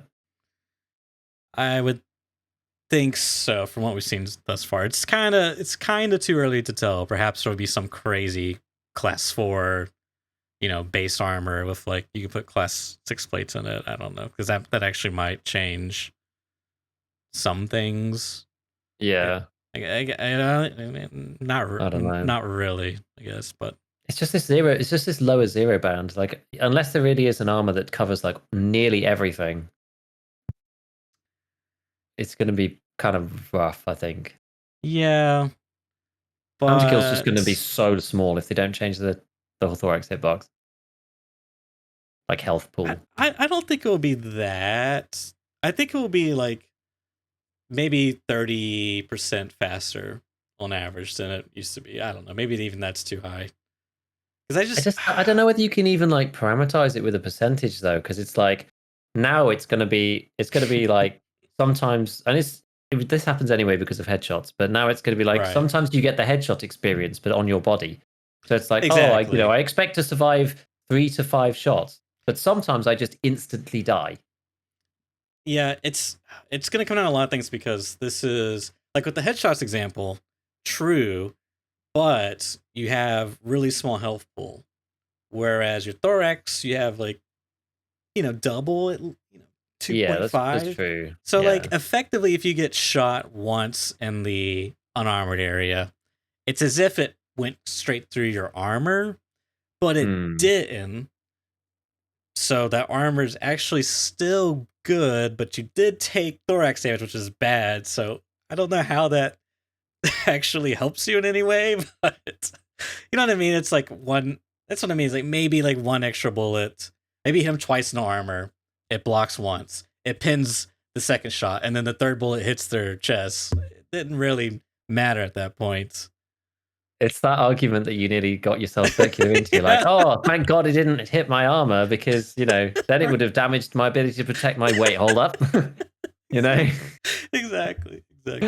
Like, that's the thing. If you don't get one shot, you're like, oh, actually, I'd kind of rather get hit once and not die. In a sense. Than take one and hit my... Yeah, you'd rather... For the raid, you'd rather take, if you had the choice between, and it's a very static, stupid, theoretical argument here, right? Yes. If you get the choice between taking a single shot and no more, Right. to your thorax that's healable or your armor, Exactly. you'd rather take it once to your thorax. So if you just take one shot and then you can duck away and hide, that's actually preferable to getting your thorax plate shot once. Technically speaking, yes. Technically speaking, obviously, that now puts you in. You have to heal. You're on the back foot. Right. You've been damaged. Maybe you've got bleeds, whatever. So there's more downsides than there are positives. But there's it's maybe something that kind of comes with it. Yeah, I don't know. It's just going to be an analysis of the coverage of these armors, though. I think we're going to really have to see which ones do what. Really important factor. I'm really curious to see how the meta shifts. Will it shift more to the basically rolling for better, effectively crits? A higher rate of fire guns that maybe you negate their armor. Like PST, I think you said this in the cast. I don't know if or in your stream. I don't know if we said this in the cast yet, but PST having 20 pin and the armors, assumedly, a lot of them are gonna have like class 2 aramid protection, which it would go straight through, which I thought that was not the case, but apparently is the case. I can't remember anything apparently. That's pretty I mean, that seems pretty good to a good case to use SMGs. I'm just saying. Seems pretty good to me. Because you only need two to hit them in the unarmored area. And maybe it's the buff that it needed, I mean, maybe. But then this is them back. This is the thing, is like, what will people opt for rounds that, like, will Igolnik be good? I don't know if it's ever good, but like, Igolnik won't be good because it's still going to be a 3-shot chest, even if you like it's whether you hit armor or not. It's a 3-shot. It's just consistent. Right. That's the thing about Igolnik. It's consistent, but it's consistently bad. But like, will you take a lower pin round that has higher damage in the event that you do hit them in the weak spot? Will that be something? I think so, because you want to hit some certain thresholds. Yeah, because so like PST will 3-shot through the class 2 because of the reduction, mitigation. Right? Yeah. So even though it does 54 pen, it's only going to end up doing, if it's assuming that all the calculations stay the same for the time being, then it'll only do like 34 through class 2. So it's going to be that determination of like, if I hit them twice in the unarmored bit, they die. If I hit them in the class 2, 3 times they die. And if I hit them elsewhere, they're not going to die at all. That's going to be really how it ends up going down, I think. So you're going to have to make that determination, and it's going to depend. So, like, I mean, for example, early wipe, right? Fresh off the what's the map called? Outbreak? Fresh off ground zero. Ground zero, thank you. You start, you just unlocked Jaeger 1, who sells 545 by 39 FMJ. Do you take that over traditionally level 1 traders? What would you take? I guess T. I mean, you can buy T from Prapor. But T's not even... What? They must have reworked this for... I can't 57 damage and 20 pen. Yeah, it's like they're effectively the same round. Yeah. But anyways, I guess that's a bad example. One of them they nerfed. Okay, well, fine. You found BT. Do you take T over BT? Because you could potentially, you can pin, like, you know what I mean? If you hit a guy that's wearing Aramid around, okay, and he's got a class 6 plate, and you happen to hit him twice, well, 3 times probably in the Aramid part because of damage reduction, because it does 57 damage, then you kill him. And it's as if you had a Golnik and you hit him in the plate, theoretically, right? Yeah. Or you take BT, where maybe you need 4, probably still 3 in the... But you see what I mean? Like, there's got to be somewhere where there's like a breakpoint, and it's like, do I do this for the RNG crit possibilities? Or do I do this that's like more consistent, but is worse on the RNG crit? Like, it can pin better, but it's also worse on the crit possibilities. Yeah, because the difference is, right, if they're wearing class 4, BT will 3-shot thorax in every circumstance. Unarmored part, class 2 part, or the plate. Just all a 3-shot. If you take T, it's a 2-hit on the unarmored part. It's a 3-hit on the class 2 part, and it's a god knows what on the class 4, you see. So that's where it becomes a little bit nuanced. We can actually even just go and check here. Because then you're... I would say even PP would be... actually, you know what? It depends, I would say, because it's going to depend on what plate it is that you're shooting. But sure. Assuming you're fighting the current 6B3TM, it will take you 9 shots to kill. So assuming you're shooting a plate, that's the same as that. Too bad. It's going to be 9 shots. So it's 2 shots, 3 shots, and 9 shots, as opposed to 3 shots no matter what. So BT is still going to be better. But what about you would think on average? PP 36 pin, 44 damage. Now we're talking more. We're getting more granular. It's still the same though. That's like PP is going to be like a 4 shot against class 4 if it's a 6P3TM level. That's going to be 2. No, sorry, that's still going to be 3 against unarmored. It'll be mostly a 4 shot against class 4. So it's 3 and 4 as opposed to 2, 3, and 9 or whatever. Based off this small example we looked at, I mean, this is very, deterministic, I guess. It almost just seems like the low pin ammo just got better through the means of, for lack of a better word, luck or randomness. Yeah, or definitely. Skill if you want to say you aimed at the gaps. But not much has really changed for the most part, I would wager. I mean, Flechette's might be the one exception. Assuming it's completely average across the gaps, then because like sometimes they just don't have armor. Right. Which is effectively as if they didn't have armor to begin with. What do you mean? Like in the case of BT, you shoot them 3 times in the chest against their class 4 plate. Effectively, they had no armor, and you shot them 3 times and it missed their armor plates. Yeah, they so had for BT, no armor exactly. in it doesn't matter scenario. For BT. Yeah. It's like that for every bullet, but the low pen rounds benefit more because when they do hit the unarmored bit, which we're saying is a roll here for randomness, they do more damage on average because they just have more damage. But when they hit the plate, they do nothing. So the outcome is more varied with the lower pen rounds. But they used to do nothing ever if you're shooting at the thorax only. So now they've had a huge buff, Yeah, do you know that PR, I think it's PRS, is like 20, I think I did the math, I think it was like 23 or 22 hits to the Zabralo when you kill them, and they die by, not by pin, but by blunt damage. By blunt, because the Zabralo doesn't run out. Yeah, that makes sense. But I'm wondering if there's going to be some fun situations where it's like, if you shoot them in the unarmored, like you have some like, because it's going to depend really. Like PP, if you hit someone twice with PP, it's going to do 88. With damage drop off, you probably won't kill them. Yeah, unless you're like 5 meters. Yeah, unless you're really close. But then if you hit a plate, you're just going to blunt damage them and they'll die anyway. So there's some of these like intermediate bullets that have got high damage that also benefit from that kind of thing. Like BT doesn't do enough to have that happen, I don't think. Probably not against class 5 because that's the one that is valid for that. I don't know. Like this just, it just opens up. It doesn't really change the high pen bullets, as you say. It prevents some damage mitigation. So. Let's think about something like, because something like, I think probably 5.5A1 is one that probably benefits the most. Or something, or like 5.6A1. Let's take example, because the issue with the 5.45s is that they don't have enough damage really to 2-shot, right? Whereas like 5.6A1 clearly 2-shots people.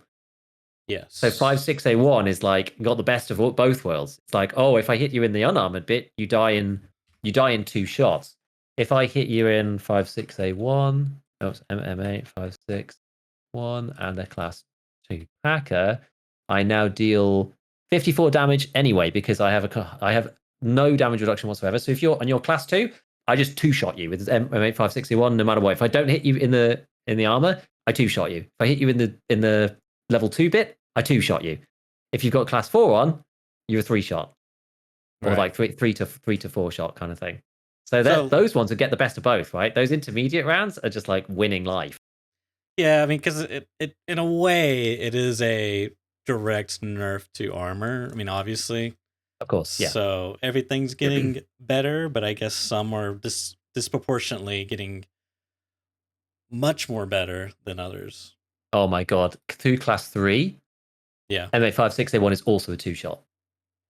56A1, yeah. With because the pen reduction is only like 10% or something, you basically end up dealing 94 damage. So you've got a bit of damage drop off leeway. So 56A1. So even if you've got 4 and class 3 and class 5 together, or whatever, 56A1 still just going to shred those soft parts. Yeah, I don't know. I mean, this is the thing. It just feels like armor's going to be less value. Like maybe the value in armor will now be, as I said earlier, is like surface area, because like in the case of 56A1, I want them to hit my plate, because if they don't, I'm going to. I guess in the case of anything, I don't know, man. This is really hard to like quantify and predict. Yeah. But the other one I was going to look at was 762 by 39 PS. Because I imagine, I guess it's kind of similar to. Yeah, it's kind of similar to 6A1, isn't it? 58 it's damage. Like 6A1 because of the way that the break pointing works. But I mean, yeah, that is like 56A1. People underestimate it, but like because they buffed it not too long ago, right? It's very similar to PS, but it shoots out of low recoil guns with high RPM. No, they nerfed PS. That's what they did. PS is 57 damage, 35 pen. 56A1 is 54 damage and 37 pen. So it's got more pen and less damage in a place where it doesn't matter. Right. You know, go 57 damage, 56, 55, 54. Like it makes no odds until you get down below about what, I don't know.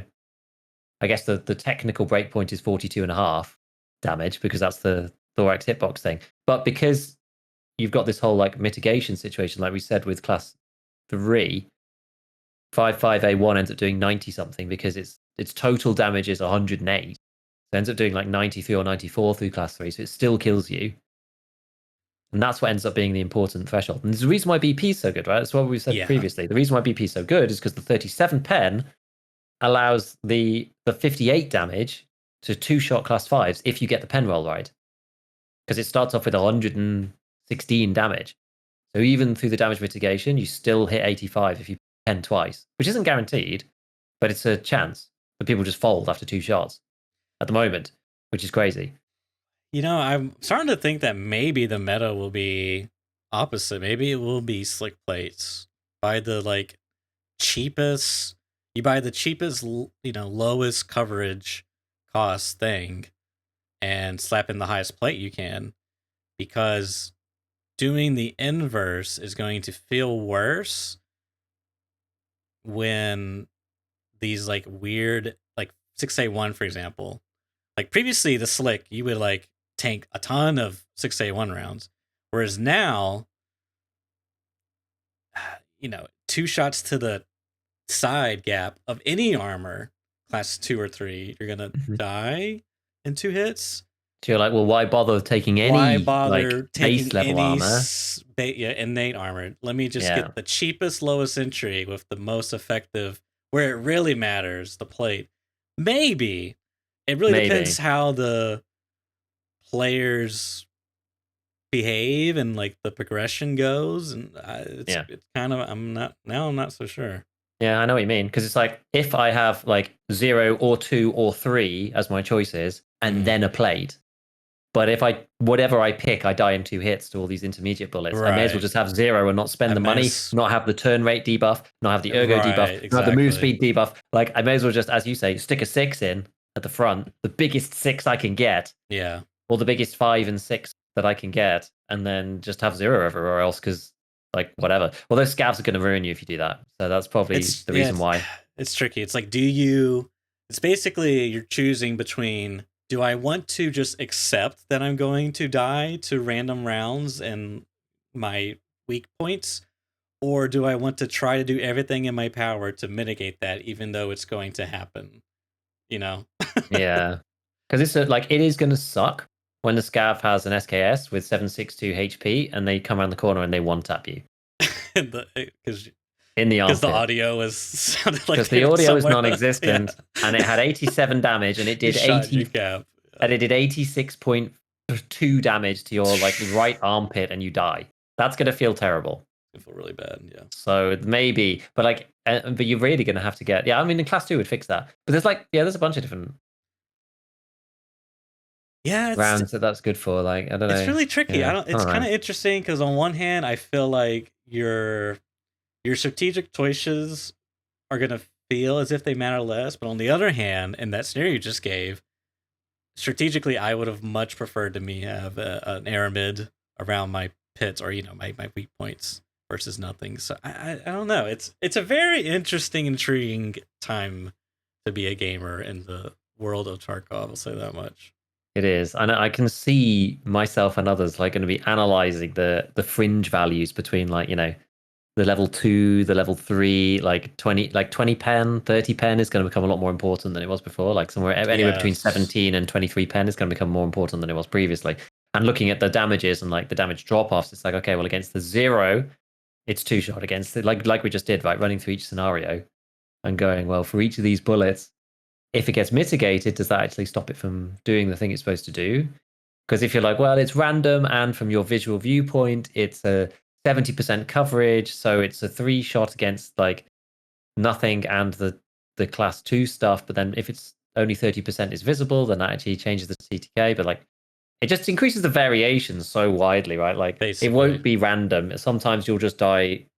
Like, it's not fully random. It's Right. mostly random, but it's not fully random. Sometimes you're just going to die, and the variability is going to go from like, yeah, never getting killed with PSD to the thorax with class 5 to like sometimes getting killed with PSD to the thorax whilst you're in class 5. There's one more interesting scenario where, let's say a round does, when it hits the gaps, right? And it Mm. does 42 damage, right? So now you're left with 1 HP in the thorax, and there's no bleeds. But that third round hits the armor plate, and it's the blunt damage is just enough to tick you over. Like, there's going to be also there rounds where they're effectively, 2 hits to kill, and you just accept that. It's like I only need 2 to land the critical spot, and then any other damage is good enough to get the kill. Yeah. Yeah. Or it's like 2 hits and a wild card kind of thing. Yeah. Like slightly better than like a 3. It's not like a clean 3-shot, but it's like 2 shots and then any shot will do. Yeah, Whereas like some of the others are going to be like, you're going to have to hit them 3 times in the unarmored bit to kill them. This is exactly. like, you have to hit them twice in the unarmored bit, but then any other damage will do. But even a blunt damage like up front would do, right? So you just have to hit 1 of 3 anywhere and then 2 elsewhere. Because I looked into that a while ago and I was like looking at the arm thing, right? Like the spillover from arm damage, but like, yeah, the thorax just got a lot of HP, so it doesn't. It's a very fringe thing. But in this, it might actually be important. I don't know. I think I'm expecting everybody just to be spraying at each other. It's Yeah, just going to which be completely not much has crazy. changed on that front. No, so realistically, is it going to matter that much? I don't know. I'm not sure. Yeah, I mean, the scenario I laid out where you sort of like analyze the target and figure out and do all this Mm. calculations. I think if that was the expectation, that could actually work if Tarkov wasn't so shoot on sight. Because right now there's like kind of zero. I won't say absolute zero, but there's like very low incentive to not shoot at the person. Yeah. Um, Yeah. Unless you're like strategically luring them into a place where you let them hang themselves on like bad positioning or something. Like that's the only place you really do that. It's like, oh, he's like right next to the cover, but he's crossing the street, so I'll wait until he gets halfway and then I'll yeah, hit him in that's the true. leg, Yeah, like that yeah, kind of thing. But it's not really gear related. It's more like positional related. yeah. But that's a I'm good case that doesn't involve like oh, I'm questing, don't kill me. Yeah. Just void shenanigans and whatnot. I'm probably going to be straight out the gate with the PPSH, Dude, that's A- what I'm saying. I'm kind of AKBS excited. with 12 pen and 58 damage. Off it goes. Put the drum Uh, mag on it. I'm gonna try shotguns. I've always liked to like try to get shotguns to work early wipe, but they're just like kind of like. But now it actually might. Yeah, we're going to see which Dude. armors are going to be good or not. Yeah. When like which armors we can buy early, because there's going to be like the when you're looking at the full distribution of armors, that is one thing. Mhm. But when you're like, okay, well, what armors can I actually buy like right now? Is it going to be the basic ones like the class 3s is really what you're going to be wanting to look for, and you can now buy the Cora Coulon. So what's that going to look like? Well, that's got like, I don't know, is that it's like a big Velcro piece. Is it just the front and back plate? I'm not sure. So that's going to be the real thing, is whether like how those plates are going to interact with each other and what you can put in them, whether you can change them all, whether they won't have any side plates at the start or what, like where the coverage is. Because the early wipe, you're going to want that low level protection. You're not going to have people min maxing with 5.6A1 because you just can't. Yeah. You're Yeah, going to early just be wipe. going with the crappy stuff. Like no one's got really anything above level 20. So if you could have Right. class 2, you're probably going to take it just even for just damage mitigation. Yeah, for sure. But as you go up in the wipe, that's where it gets really interesting, is like, where will people deviate on the ammo side and on the armor side? I quite like Another the ideas of some of these, like the OTV, because it's like sealed kind of around the arm. There's like not Is it a really rig? much armpit there. No, that's the new one, the new armor vest, the Interceptor OTV. Oh It's yeah, on I'm just talking about. Peacekeeper. Yeah. Yeah, I know Yeah, what I you're was talking just about. like browsing through them, just looking at like a couple of them. Like the Eclipse might be okay. I think the samurai armor looks really good. That's like quite Yeah. tight around the arm as well. Yeah, that one does look pretty good. And maybe, yeah, I think we said before about the Osprey. Well, you say the samurai armor looks good. I actually now don't know, because you don't have a neck protection. I feel like the neck protection is going to be really important. It doesn't. Yeah, it doesn't have like a lip up like this Zook does. Not like the Mm, Killa, not like the Quran does. yeah, not No, like the Gen 4. not like the 6B13. Hmm, And I that's don't know. true. I mean, like, how much is that going to matter? Because in the Thor example, it was 7 durability. Yeah, exactly. It's I guess basic. like It's kind of just like wearing a helmet and you're going to kill scavs. Do you want to stop the chance that the buckshot doesn't hit your eye but hits your helmet? In this case, do you want to stop the chance that the buckshot didn't hit your yeah, head but hit your neck? your neck, and you get one chance or something. Well, I guess Buckshot Well, will probably do one damage, so you can probably have right. like a couple, You but could have a couple. Yeah. it's kind of rough though. Like you get to 4 out of 7, and it's like it was level, Right. it was 2, and now it's class 1. Like, dude, some stuff starts going, like some surprising things start going through when you're talking about class 1. Yeah. Like I guess none of these really. Yeah, well, no, yeah, that's none of the buckshots. In fairness, what's Magnum 2? What's 7 and 3? Yeah, none of the buckshots do. P by 9x18 has 5 pin. I think with a PPE has normal bullet though, I 7. think a normal bullet is okay, just because it's kind of in that headshot regime anyway, right? Neck is sort of like it's there or thereabouts. I think that's kind of fine. Anyway, I'm fascinated, man.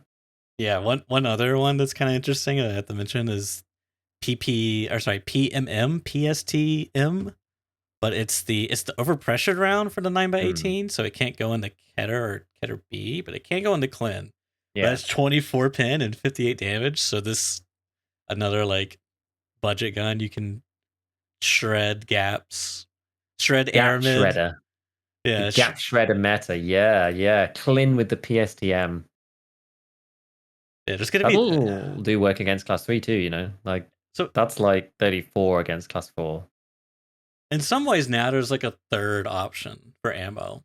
So like previously we had leg meta and you had pin their armor. But now is there an argument for like gap armor gap meta? Yeah, accuracy by volume. Yeah. Like instead of going directly for the legs and instead of going for the armor, you go for the gap. Like you go for the aramid or whatever the next step is up. I guess like class 2 or class 3. Mm-hmm. But yeah, I don't know. It's such a, as you said, yeah, accuracy by volume, death by 1,000 rounds. Yeah, I can't wait to see people just getting hosed down with 0.45 Hydra Shock. and just getting, one tapped to the armpit. Yeah. Because we've been talking a lot about this class 2 and stuff, but like some of these bullets, if you do have your side open, you're going to get murdered. Yeah. The rips, the Hydra Shocks. Oh yeah, because those have high damage, don't they? Yeah, but they won't pen. That's the thing. If you come up against somebody, as you say, wearing like, I don't know, a gazelle, they probably survive, I guess. Dude, what's the percentage chance on 13 on Aramid on class 2? I keep saying Aramid for class 2. 13 on class 2. Yeah, on like a P.E.K.K.A. What's 13? What's got 13 pen? Hydra Shock. Hydra Shock. Does it? Yeah, That's quite 100 high. damage, 13 pen. A Hydra Shock is a 50-50 2-hit, 3-hit through P.E.K.K.A. Oh, 2-hit, 3-hit. Okay. Dude, this seems like that's the P.E.K.K.A's durability, right? That's the P.E.K.K.A's got durability of 50 with Aramid. So if your plate is like, what did we say in the screenshots? They're like 20, 30. It's like 20, 30, 25. To be fair, I can actually change that. A 20 durability. Oh, it's still 50-50. Okay. It doesn't make any difference. Well, if you hit once and it doesn't pin, what does it take the... Oh, yeah, I guess it's Aramid, so it's going to take it down to like 19 or 18. Yeah, because it's so high effective, yeah. Yeah, okay, never mind. I was thinking maybe there would be... 3 hits, though, through the soft armor. I mean, that's not that bad. Two sometimes. Yeah. There's 50-50, 2-shot, 3-shot. That's not bad at all. It's not bad. I wonder if there's another one. Dude, I'm so... I want to break the meta, dude. Meta breaker. But no, it's before Hydra Shock, yeah. Yeah, no, seriously, Hydra Shock though, it actually might be a universal round, quote unquote, or like a split round. Like it's good for leg, and it's good for gaps. Good for gaps. You can put it in a high RPM weapon, the Vector. Arm meta. It's the new, instead of going for the legs or the thorax or head, you go for the arm. Maybe you hit him in the gap. Maybe. Oh boy. I'm gonna spend the rest of my evening googling Tarkov wiki obscure rounds that never been seen the light of day until here come December/New Year's. Exactly. Oh my god. All right. Yeah. Sorry, I just saw your message, but we will conclude today's episode. Thanks everyone for tuning in, and as always, see you all next week. Catch you later.